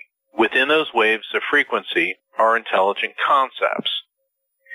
That energetic field enters the energetic field of the recipient. Now, with a medium, what happens to me is their electrical field interfaces with mine, goes into my brain, and gets translated into recognizable concepts based on my memories, feelings, and cultural associations. Okay? For example, I was doing a reading for this family from Argentina. The daughter spoke English, so she was translating. It's always challenging when I have people with English as a second language, because a lot of the nuances and subtleties, I have to explain it to them, and it kind of slows things down, which is okay, because I got to adjust for that. And they wanted to talk to their father and the mother. She was crying, and the sister, and all this. And all of a sudden, I have a background in classical studies, and I saw this famous painting of Alexander the Great on his horse.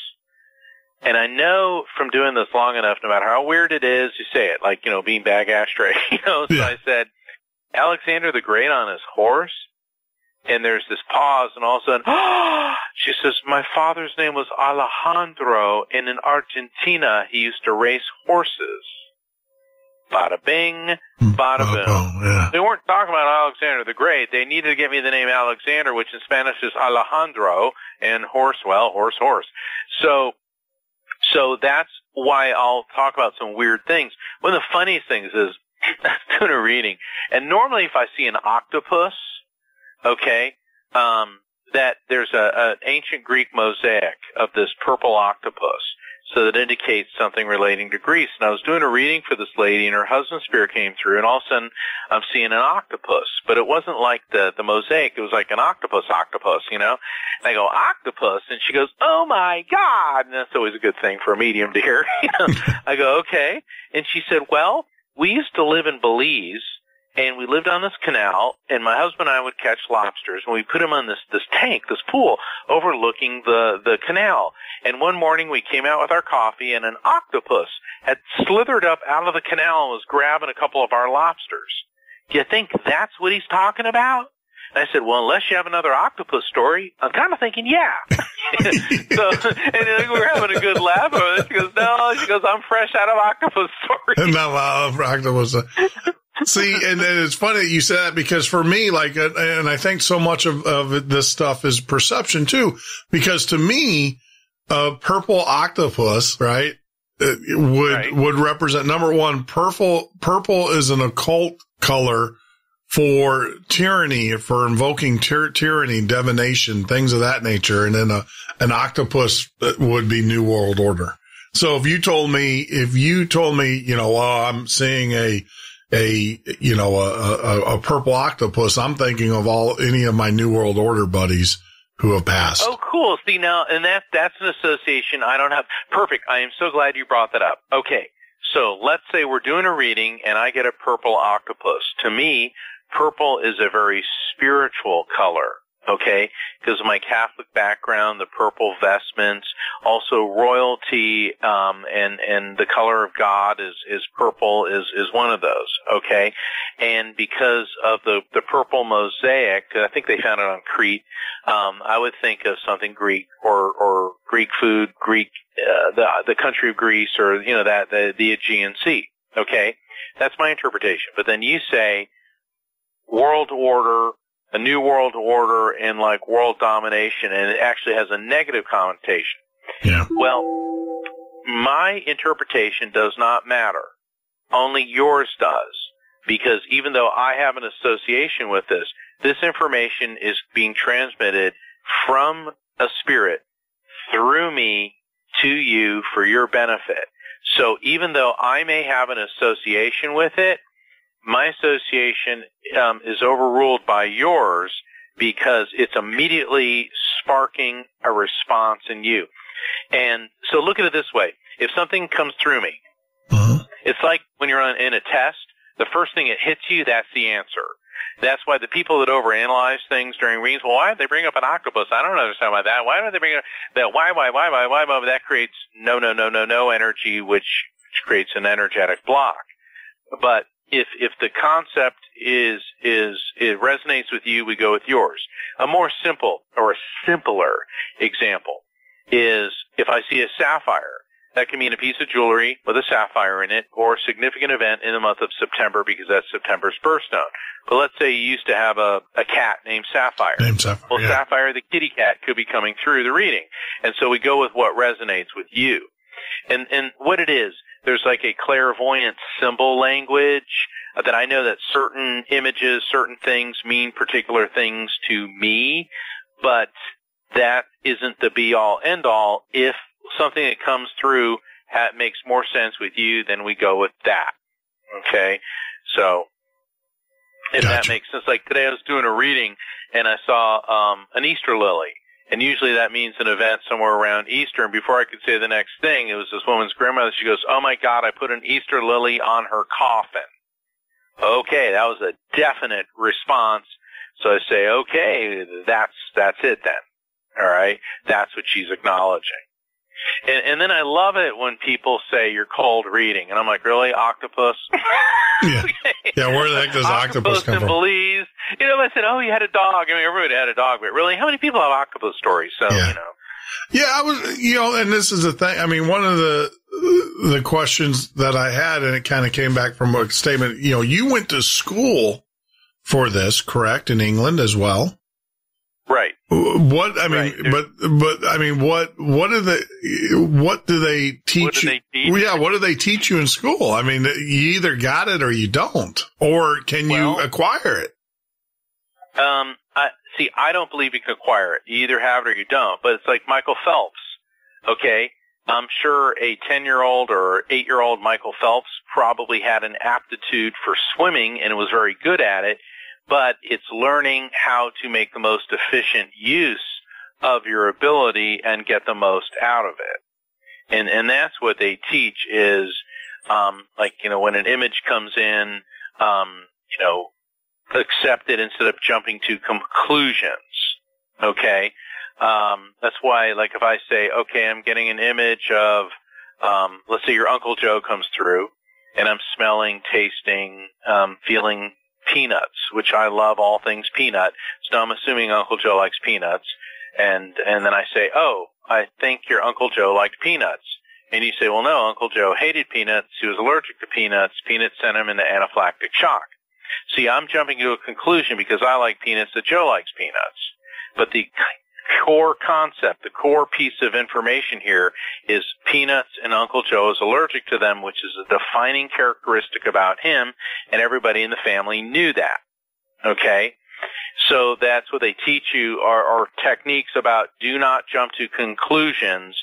you're the objective arbiter between this side and the other side, and so that's what you do. Then also they take you out of your comfort zone and really kick you up a bit. I got a funny story.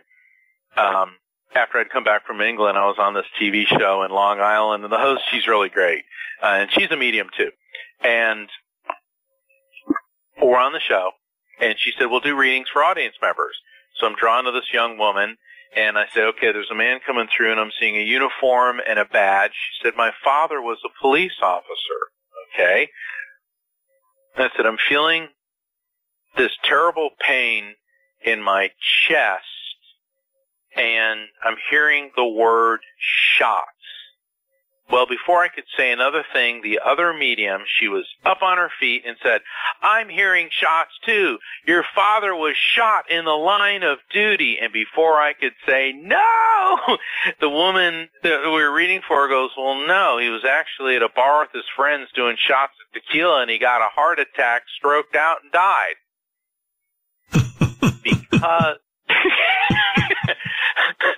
and this is on TV. And so what happened was, because she heard the word shots, because he was a police officer, her mind automatically filled in the blanks, and she jumped to the conclusion that he must have been shot in the line of duty. Where I knew that I'm hearing shots. Does this make sense to you? Okay.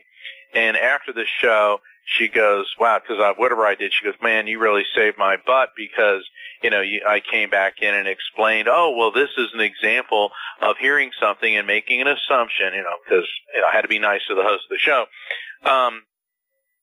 And that's why you got to be very careful about jumping to conclusions with evidence.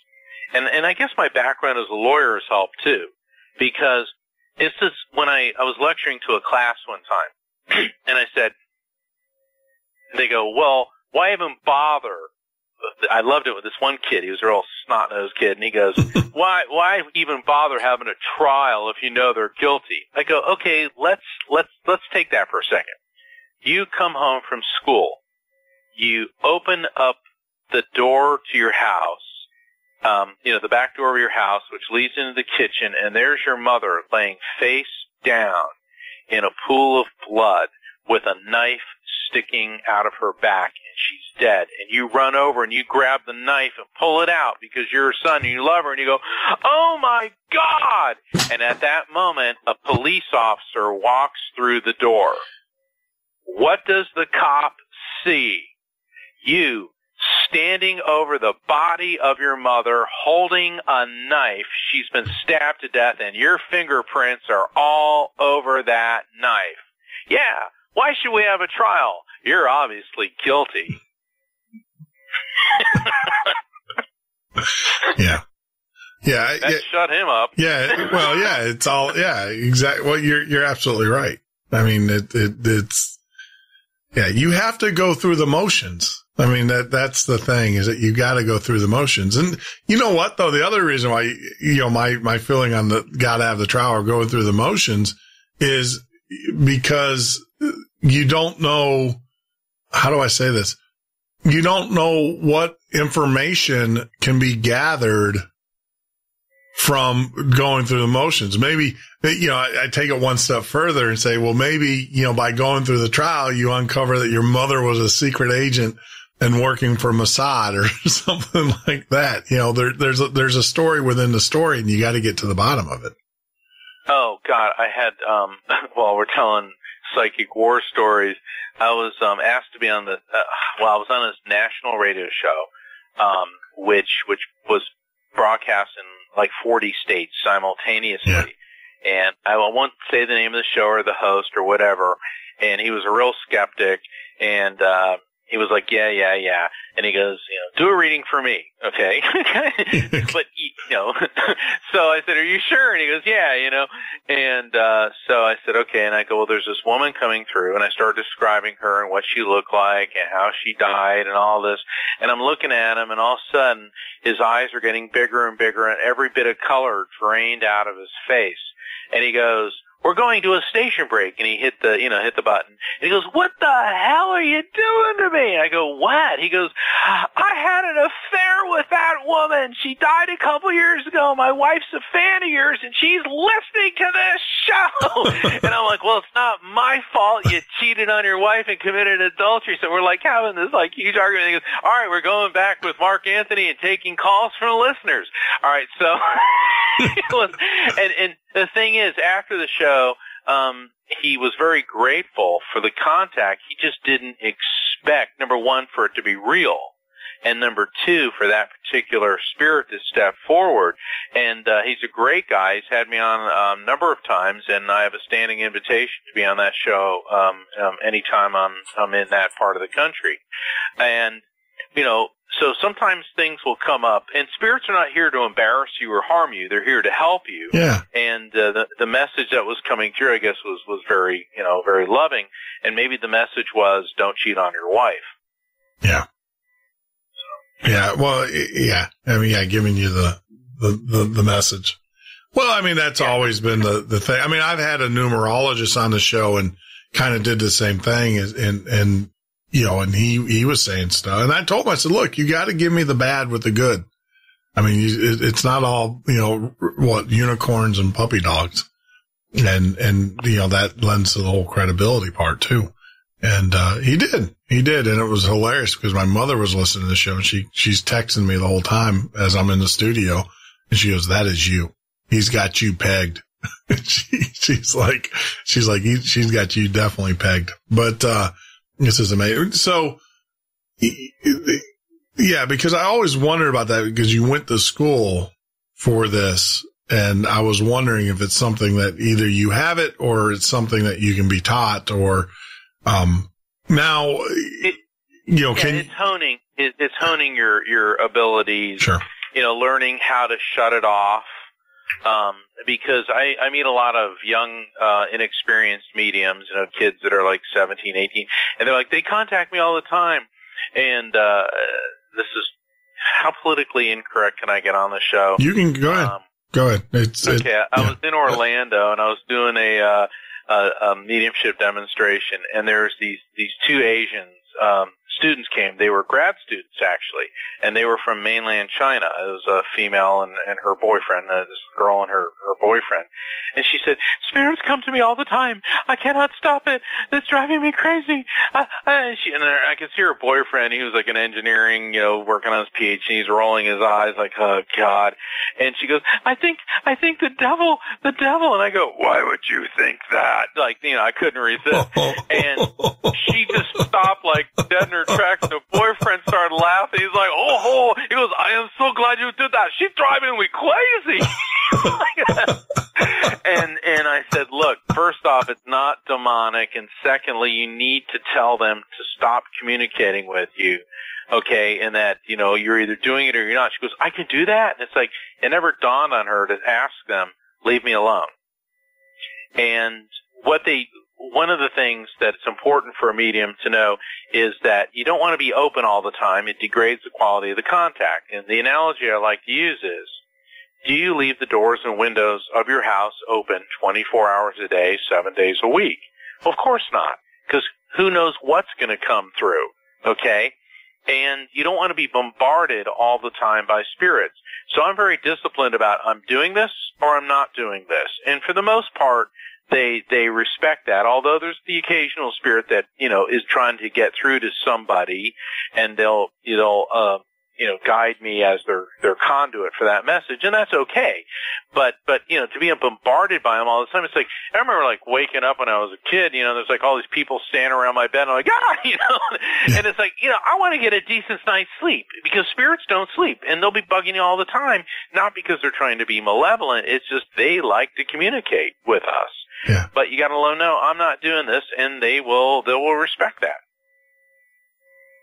That's cool. I understand. Yeah, I can have you, well, obviously you just say, look, I'm not open for business right now. Go away.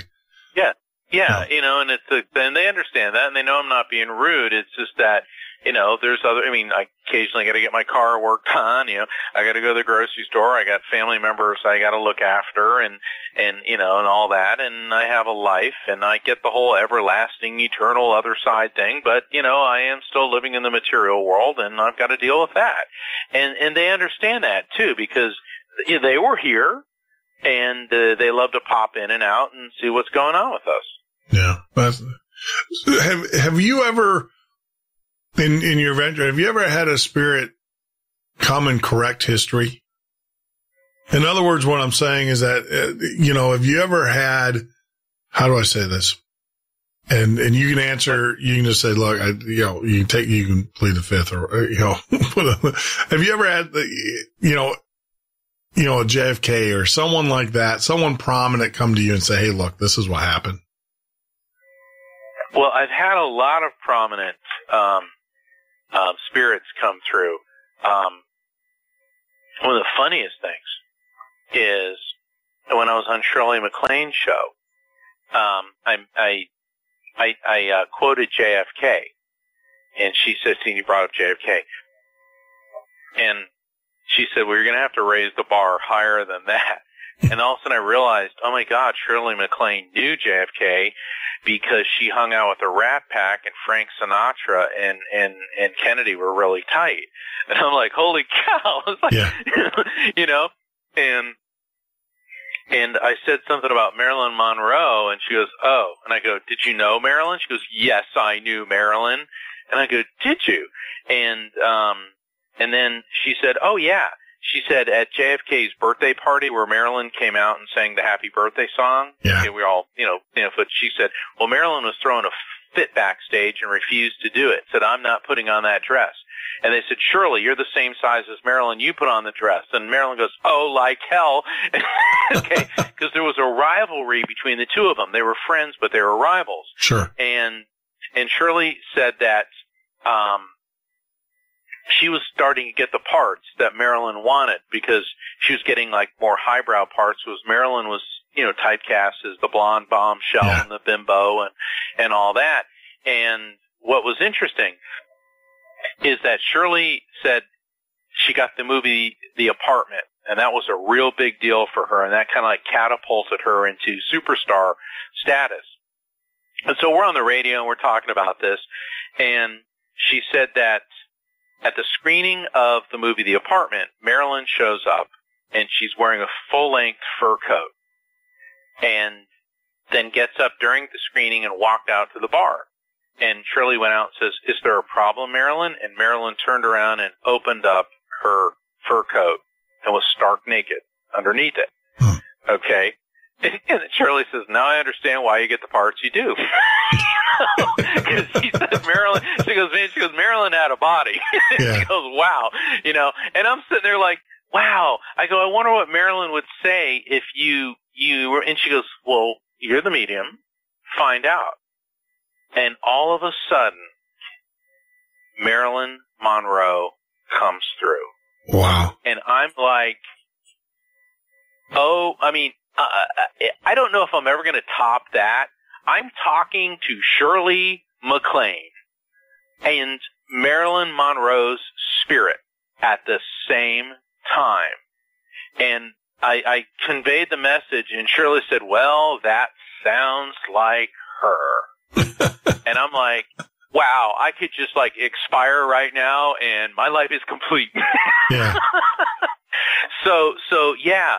And, basically, people did not understand Marilyn. She was not an idiot by any stretch of the imagination. But, I think if we had to run a diagnosis on her, she probably, may have been bipolar or, because there was definitely the depression issues there. But she came forward to set the record straight. And Shirley was very, tickled that she came through. But boy, what a reading. I mean, that was something, Yeah. It's like, wow. That's incredible. And so you had Marilyn Monroe and you had Shirley who knew Marilyn. And what it is Well, see, because a lot of times when famous people die, like when Michael Jackson died, people are calling me up, what did he say? It's like, I don't know. I go, get LaToya or Jermaine to do a reading, and because you need a direct connect with somebody who was associated to that person. And in that case, you had Marilyn Monroe. I was doing a reading for this one lady, and you remember on Gilligan's Island, remember Lovey? Yeah. The client reminded me of Lovey. She was like, oh, yes, and then her father came through, and he was very dashing and debonair, and I said he kind of reminded me of Clark Gable, and she was, oh, yes, father always wore a tuxedo. He was very, movie star-like. And I said, now there's these two other people standing next to him. I go, seriously? She goes, what? And then all of a sudden I go, wait a second. I know who your father was. And then I realized who she was and her father, and I won't say the name because yeah. They're famous billionaires, okay? Well, the people now standing next to her father, I said, I saw that movie, The King's Speech, and this really looks like King Edward VIII and Wallace Simpson. And I'm thinking, okay, all right, what am I doing here, And the client says, oh, them. I go, them? She goes, oh, yes, they used to crash our parties all the time, and he used to think everyone should pick up the tab because he used to be a king, and she was a shameless social climber. And I'm like, you knew them? and then I go, oh, my God. I go, this looks like Ronald Reagan. She goes, oh, yeah, he and Dad used to play golf all the time. I'm like, oh, my God. So I'm like freaking out. And she's like all very matter of fact because as a kid, these people like. Yeah, these are normal people to them. Yeah, they're normal people. The Windsors would show up, and then Ronnie, as she called him, would come by, and so it's amazing. And I could go on and on. I don't want to keep it those, but because I've done readings for celebrities and such, and it's fascinating when these people that I recognize historically come through, and so so spirits will come through and set the record straight, but they oftentimes, once we leave the material world, we don't care about our body, we don't care about our material possessions, we care about the people we love. Yeah. The things, it's amazing, it's really the things that money can't buy. And then the question, Jeff, is, are you rich and famous? Are you a celebrity on the other side? And I don't think anyone's necessarily a celebrity, although your celebrity and fame and all that is an element of your personality, and it's an identifier that they can transmit to us to help us understand who that person was, at least when they were living here. So, yeah. So well, I don't think that, go ahead. Well, no, I was going to say, because, I'm thinking about, all right, so if I was on the other side, I'm here with you, you're here with me. There is no Bentleys, there is no mansions, there is no Lear jets, there is none of that. So you and I are putting on our pants the same way. So I would, if I was on, because what separates people from other people are the things that they use to separate themselves from other people, not the person. Right. We're all the same. We all have feelings. We all have cares, wants, desires. If you think about it, you break it down, what separates us are the things and the walls that we put up. The things. Well, you don't have things. Thing. Yeah. Yeah. Yeah.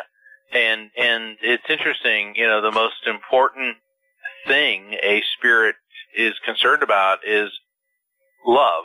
Yeah. A person they love.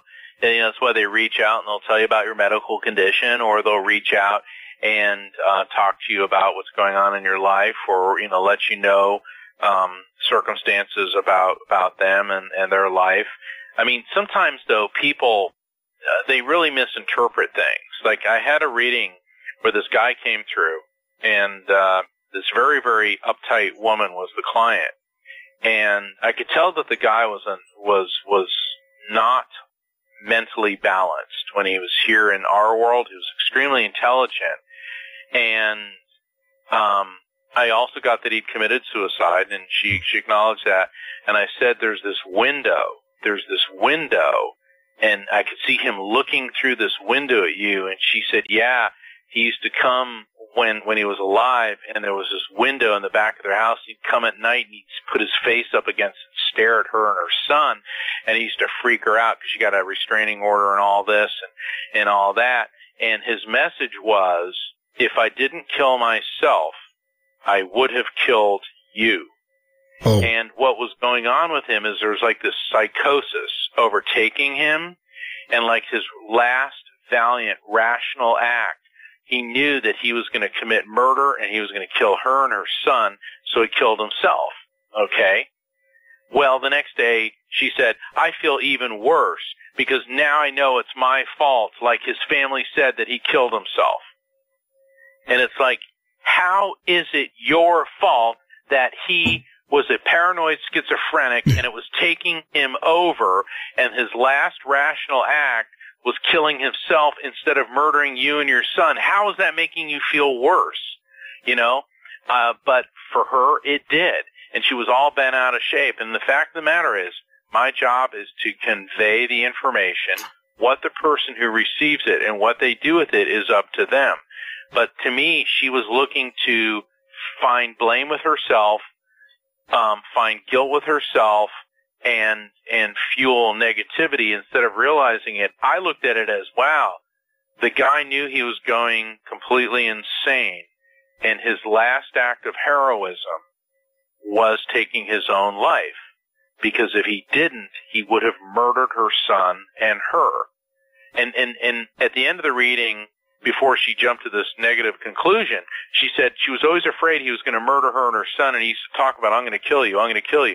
So all of that was validated before I knew it, and then he said, you know, this is what I was going to do.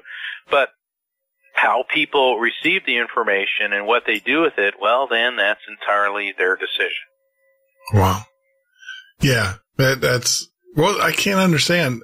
I don't know. But, you know, who am I to question ones? Because I would have taken it the other way around. It's like, you know, yeah, this guy basically is a hero. Well, he was. He was. In my mind. She, you know, yeah, she wanted to blame herself and she wanted to feel bad, and she, you know, so, you know, you can lead a horse to water, but you cannot make them drink. Yeah, that's true. And, well, you made it clear that most of the thing, have you ever had a reading where I think of the 70s show, you dumbass. I think you talk about politically correct.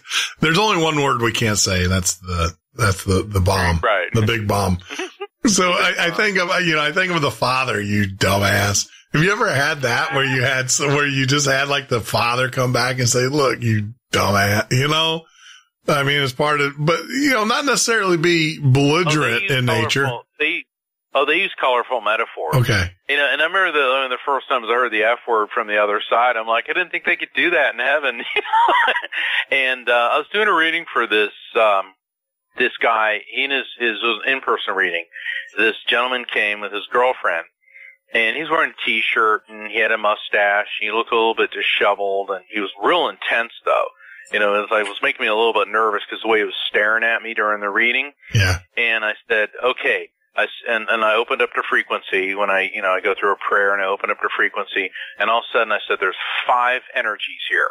I said, they're all male, and I'm hearing like, like I feel like I'm banging on a big metallic object like a tank, and I'm hearing G.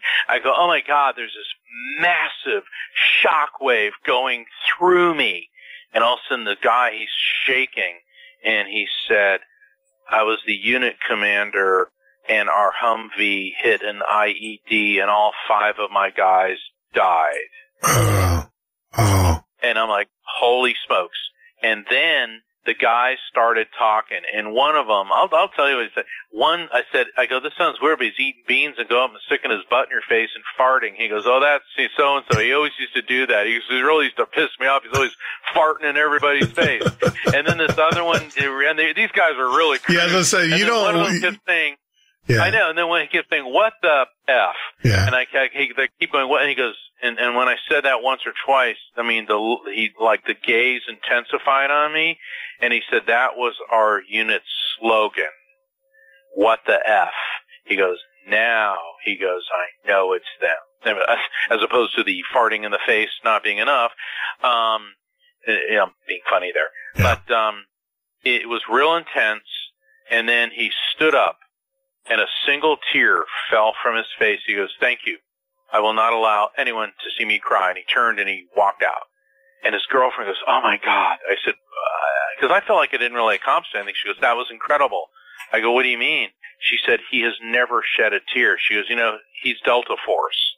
I'm like, oh, these guys weren't just soldiers. They were Delta Force. They were. These are soldiers. Soldiers. Yes. And what was going on with him is survivor guilt. Yep. And he felt immensely guilty. He said, because he said during the reading, he said, "I was the commander. I'm the one that should have died, not them." That's right. And what they told him was that he was supposed to live because he was supposed to be experiencing what he's going through now and help other people coping with survivor guilt. So there was this very complex behaviors and situations that he had to experience. And it was very, very intense. But hearing the colorful metaphors, that's why they were coming through, because that was a major identifier, especially when it was the motto of their unit was WTF. Yeah. Well, the other part of that too is that if you're talking about soldiers, they're going to talk that way. I mean, that's the way they talk. I mean, that's. I mean, if you're around, we're all thinking the commercial, the Marines commercial. Yeah. All the Marines I know, it's like, wow. But it was the particular, thing. And it was funny because another time I was doing a reading for this husband and wife, and their son came through, and they could see I was blushing, and they go, "What?" I go, FFFF. And the mother rolls her eyes, and she goes, "Ugh." And the father said, "What do you mean?" And I said, "Well, I'm hearing the F word." She goes, "Yes."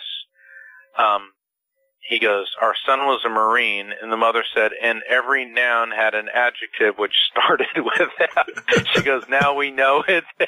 And, it's like, I could see they're devastated, but, we all started laughing, because then they knew that was their son. And see, and it says this very clearly on my website, in my books and everything. I don't want to know a thing about anyone prior to a reading. I don't want anything that comes through to be tainted by what I may already know ahead of time. And so that's why, I don't want people telling me who they want to communicate with, how the person died, any of that. And that's quality control for me. It keeps the reading pure, because anything that I hear or know ahead of time could potentially taint the reading. So it's like, I'll call on somebody in a gallery event. I go, "Okay, I'm getting this Aunt Martha," and they'll stand and go, "Yes, she lived in Indiana. I heard she had type B blood. Her dog's name was Fluffy, and she died when..." It's like, no, stop. Yeah. All I need is, does Aunt Martha make sense? Yes or no? Yeah. That's. Hey, have you you talk about that, but have you ever had an instance where you just had to take pause yourself? I mean, because I know you're a conduit, but you're still a human being. And some of this stuff is just, especially with the parents who lose children, and never letting go. I wrote about Vicky Rios Martinez. I have so much respect for this woman. And her little boy, her 11-year-old son, Junie, was abducted and by a serial killer, raped and murdered. And during the reading, not only did Junie come through, but the killer came through. And I didn't realize that he'd been executed. And it took me some time to recover from that reading. It just wiped me out. And the killer was no longer evil, but he was on a different frequency than the victim, who was on a higher frequency. And he came through to apologize. And it's a very, very intense reading. And that's when I don't want to give away. So if people want to find out, they're going to have to read Never Letting Go. Yeah. I'll tell you, when you write a book, the secret to good writing is rewriting, according to Mario Puzo, who wrote The Godfather. So, he knows something. And I no matter how many times I read that chapter, it still makes me cry. Because, and everyone I know that read it and has read it says that story just cuts right to the heart, because it's so intense and healing. and painful on so many different levels. And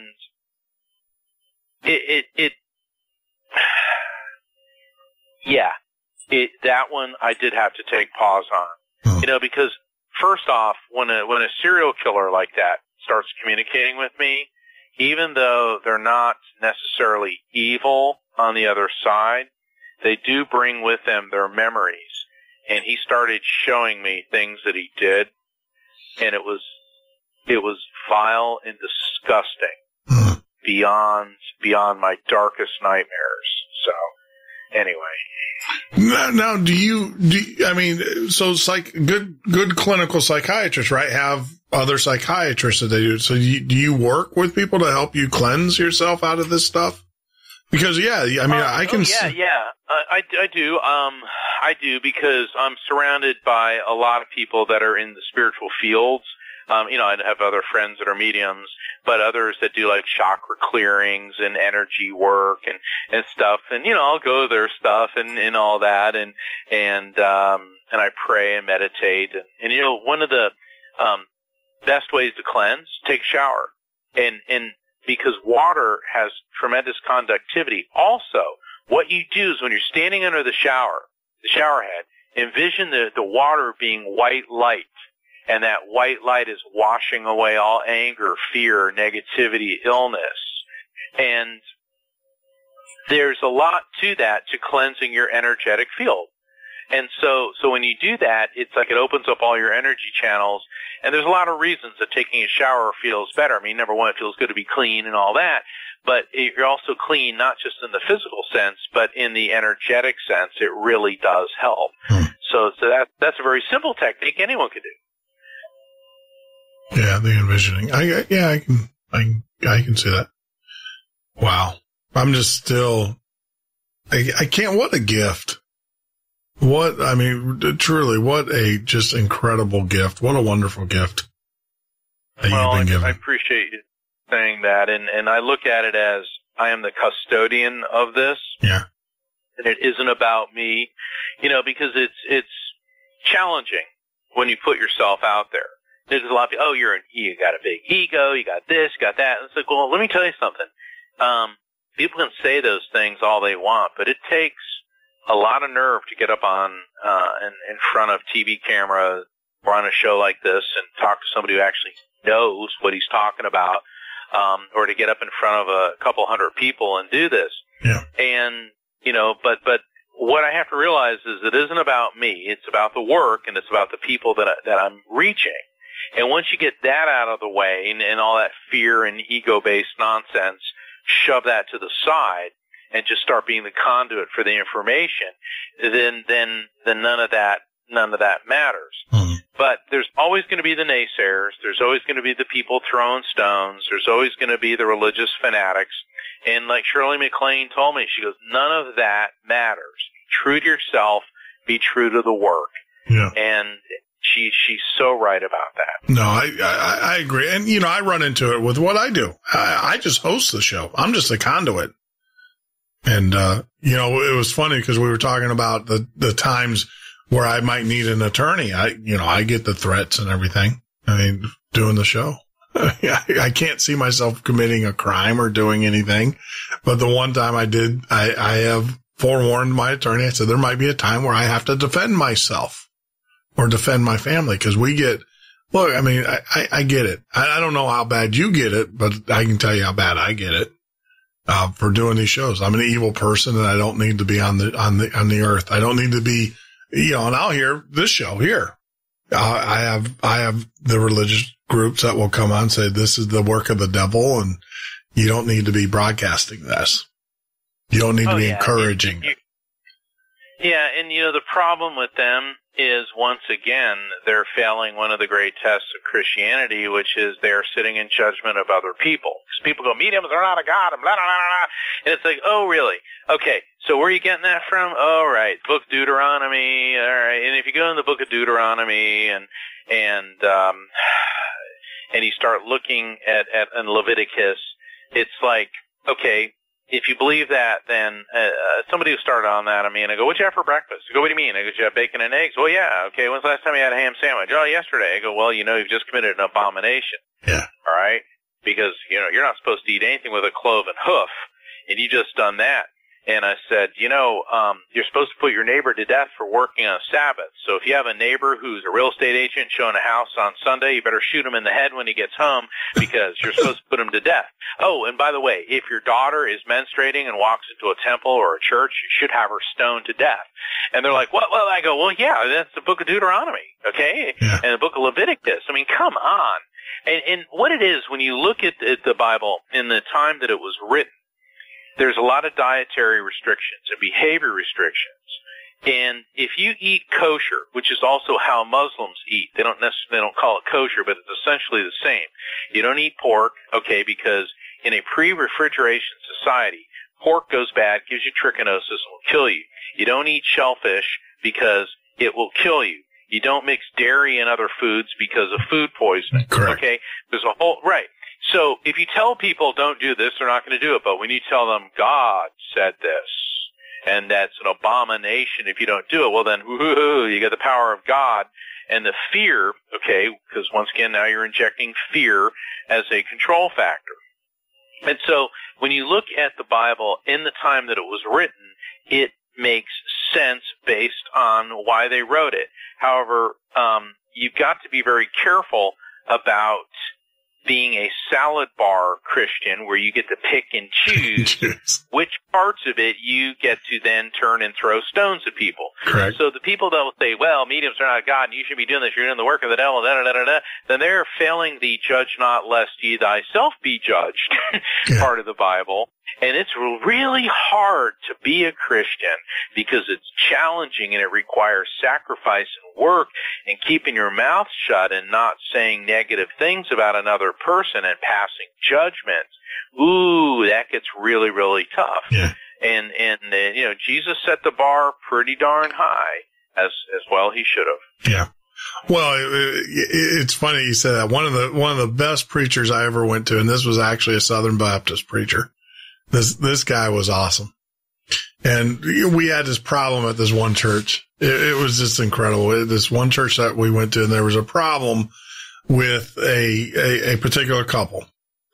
And this preacher was, how do I say, he was, progressive enough to understand, to separate the sin and the sinner, in his belief. But this church, man, they were all tore up. They were losing members over it. And so I was there. It was great, but he come in and he just he was like, all right, everybody's been divorced. I want you to sit he goes, I want you to go sit on this side of the pews, and then everybody that was, he goes, everybody that was, that was out last night and, not doing what they were supposed to do, go to that side of the pews as well. And those that are already sitting there, stay there. And by the time the guy was done, everybody's sitting on one side of the church. And he said, there you go. And you're going to complain and you're going to quit church and you're going to do the devil's work by not coming into church anymore because you want to, be this way. It was awesome. But it was this, and you're so right. That's, and that's the part as a Christian, even myself. I mean, I don't want to talk about other people. I'll talk about me in that regard is that I've got to catch my tongue and what I do and, be understanding and be a good Christian, forgiving, turn the other cheek Christian. It's tough. And that's brutal. Well, see, if being spiritual or easy, everyone would be spiritual. Yeah. And it is a tremendous challenge. Yet there are other parts in the Bible where psychic and mediumistic abilities are cherished. And where we're good guys, they call us prophets or prophetesses if it's a female. And where we're bad, they call us witches and mediums. It's like Joseph interpreting the dreams of Pharaoh. Okay, that's foretelling the future and dream interpretation. Yet Joseph, okay, he's a biggie in Judeo-Christian Islamic it's huge. Tradition. Huge. And then King Saul, things are going badly for him. David's popularity is on the rise, Philistines on the march, so he goes to the Witch of Endor to bring forth the spirit of his favorite advisor, the prophet Samuel, and Samuel comes through and tells him that his time is at an end. So then Saul's defeated, his son's slain, he ends up committing suicide, and then, of course, the rabbinical community is saying, see what happens? See, when he talked to those people? But then David emerges as the king of Judea. And David, his descendant through Mary, is Jesus. So is it the will of God that David emerges king of the Jews? And that's how we as mediums and psychics look at this. Yeah. Is that the witch of Endor, the medium of Endor, and the spirit of the prophet Samuel did not cause these things to happen to Saul. They merely said these were going to happen to Saul because there is a greater will than yours or even the spirit's overshadowing all of it, which is God. And so there's different ways of looking at this. And then, of course, Jesus exhibited every form of psychic and mediumistic behavior and ability. So I really take issue with people, mediums are not a god. And it's like, yeah, well, perhaps you should start practicing what you preach before you cast the first stone. Well, you're absolutely right. But I think part of that, though, is that the type of service that you provide is that you're translating, you're bringing peace and you're bringing joy to people who were without peace or without joy or had questions. And that's what it's for. It's a gift to bring love, healing, and resolution, and to validate that the teachings of Jesus, that everlasting life is a reality, is true. Now, some people say, well, I don't need that validation. It's like, well, then you don't need the validation. Yeah. But do not judge people who do, because not everyone has such rock-solid faith. And for those who are suffering, they need that help. And that's what we're there for, not to exploit people, but to help them understand the continuity of eternal life. Yeah. Wow. Well, my friend, believe it or not, we have come to the end of this journey. Oh, it's been great. Jeff, I could talk to you for another 10 shows. I don't think we'll ever have a lack of things. I can tell you, I told you. And I love the fact, we're going to have to get together, and just hang out. I will tell you this, the doctor's appointment has been made. Sandy, I went in and I told Sandy about it and she said, all right, just call the doctor, set the appointment up. So she's taking care of it. So she's like, I knew there was something going on. You just weren't telling me.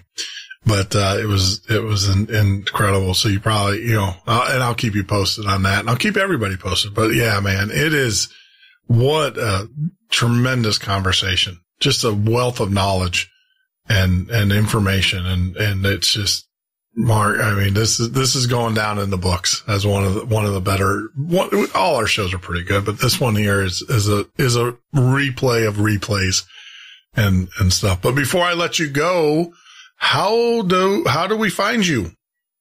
How does one find you? My website, which is the same as my best-selling book, evidenceofeternity.com. My book is Evidence of Eternity, the website evidenceofeternity.com, and you can find out how to schedule a telephone reading or an in-person reading. Also, there is a grief management section on the website, which is a free resource to people who are coping with loss and struggling with just getting out of that pit of despair. Also, feel free to visit the media room that has videos from several TV and personal appearances. And all of that can be found in addition to information about my books, which are very, very, many people give them out at Christmas for people coping with loss and people facing the holidays without a loved one. And all of that can be found at evidenceofeternity.com. Awesome, my friend. Thank you very much. And of course, we will have a link of Mark's books for Amazon directly on his author's page at themidnightocean.com as well to make it easier for you guys to navigate and get his books and to also get to his site. And if you want to do I highly recommend it. You guys heard it here. I mean, 5 minutes. It's amazing. It's amazing stuff, Mark. But, you take care. And if I don't talk to you before then, Thanksgiving, and I will definitely, I'll reach out to you and stuff. I'll hook you up with Lloyd. Fantastic. Okay, super. Well, I've got a couple events coming up before the end of the year, and if people go to evidenceofeternity.com, it'll talk about my event in New York City, first week in December, and second week in December, I will be here in Florida doing a public event, and I'm still doing readings all the way through Christmas. Aren't you doing a Mayan cruise? Just did the Mayan cruise. Oh my gosh! Next time we got to talk about that. Oh my gosh! The mystical Mayans, their spirituality, and here's something kind of cool. I'm going to leave everybody with. Doctors from all over the world are going to the Yucatan Peninsula, to the Costa Maya, where the Mayans live, because they don't get cancer, and they think it's actually the water. They say, "Don't drink the water in Mexico." Well, you can in the Yucatan. Because of the that whole area is limestone. It takes 100 years for water to permeate through the limestone to the aquifer. It is alkalized water, and cancer cannot live in an alkaline environment. I mean, so they're thinking that this could be the key to a lot of health everywhere. So I'll leave everybody with that one, and that's just one of the things that we found on the Mystical Mayan Cruise. We're going to have other Psychic Explorer Mark Anthony adventures. Just keep posted on my website, evidenceofeternity.com. All right. Take care, my friend. All right. Thanks, Jeff. Yep. God bless you. Yeah, God care. Bless you too. Bye now. There you go, Mark Anthony, the psychic lawyer. Wow. What a conversation. I'm telling you guys, I'm still reeling. I'm still godsmacked and everything. But, highly recommend, get out to his website, take a look, see what he's doing. If you're in Florida or whatever, hey, give Mark a call, see his thing, and also give me a shout. Maybe we hook up. We need to do a meet and greet, fan meet and greet one day and everything. That might be fun. Might do something in Orlando or whatever. But, what an incredible show. Tomorrow, I will tell you who we're going to have, and it's another heavy hitter as I wind on down through the evening here. But on tomorrow's show, we are going to have Donald Jeffries is going to be joining us. So it's going to be a great conversation as well, like it always is here at the Midnight Ocean. But, wow, this one is going in the books. Well, my friends, it is time to say goodnight. Our ship has pulled back into the docks. But remember, please tell your friends, your family, your neighbors, everything. We're growing this show organically. I know there's ways of doing it and other ways, but the best way is through endorsement, through you guys telling your friends, your families, your neighbors, people that you trust, that you love and enjoy our show. Like always, as my good friend, Mr. Ed Roman would say, be good, be safe, but more importantly, be love.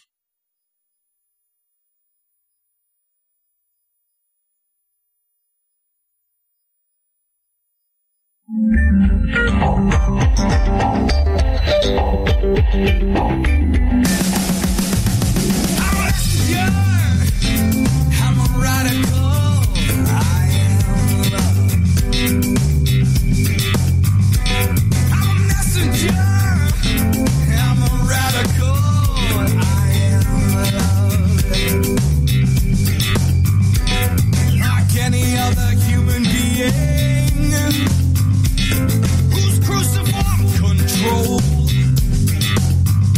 No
each day make you stronger somehow in some way.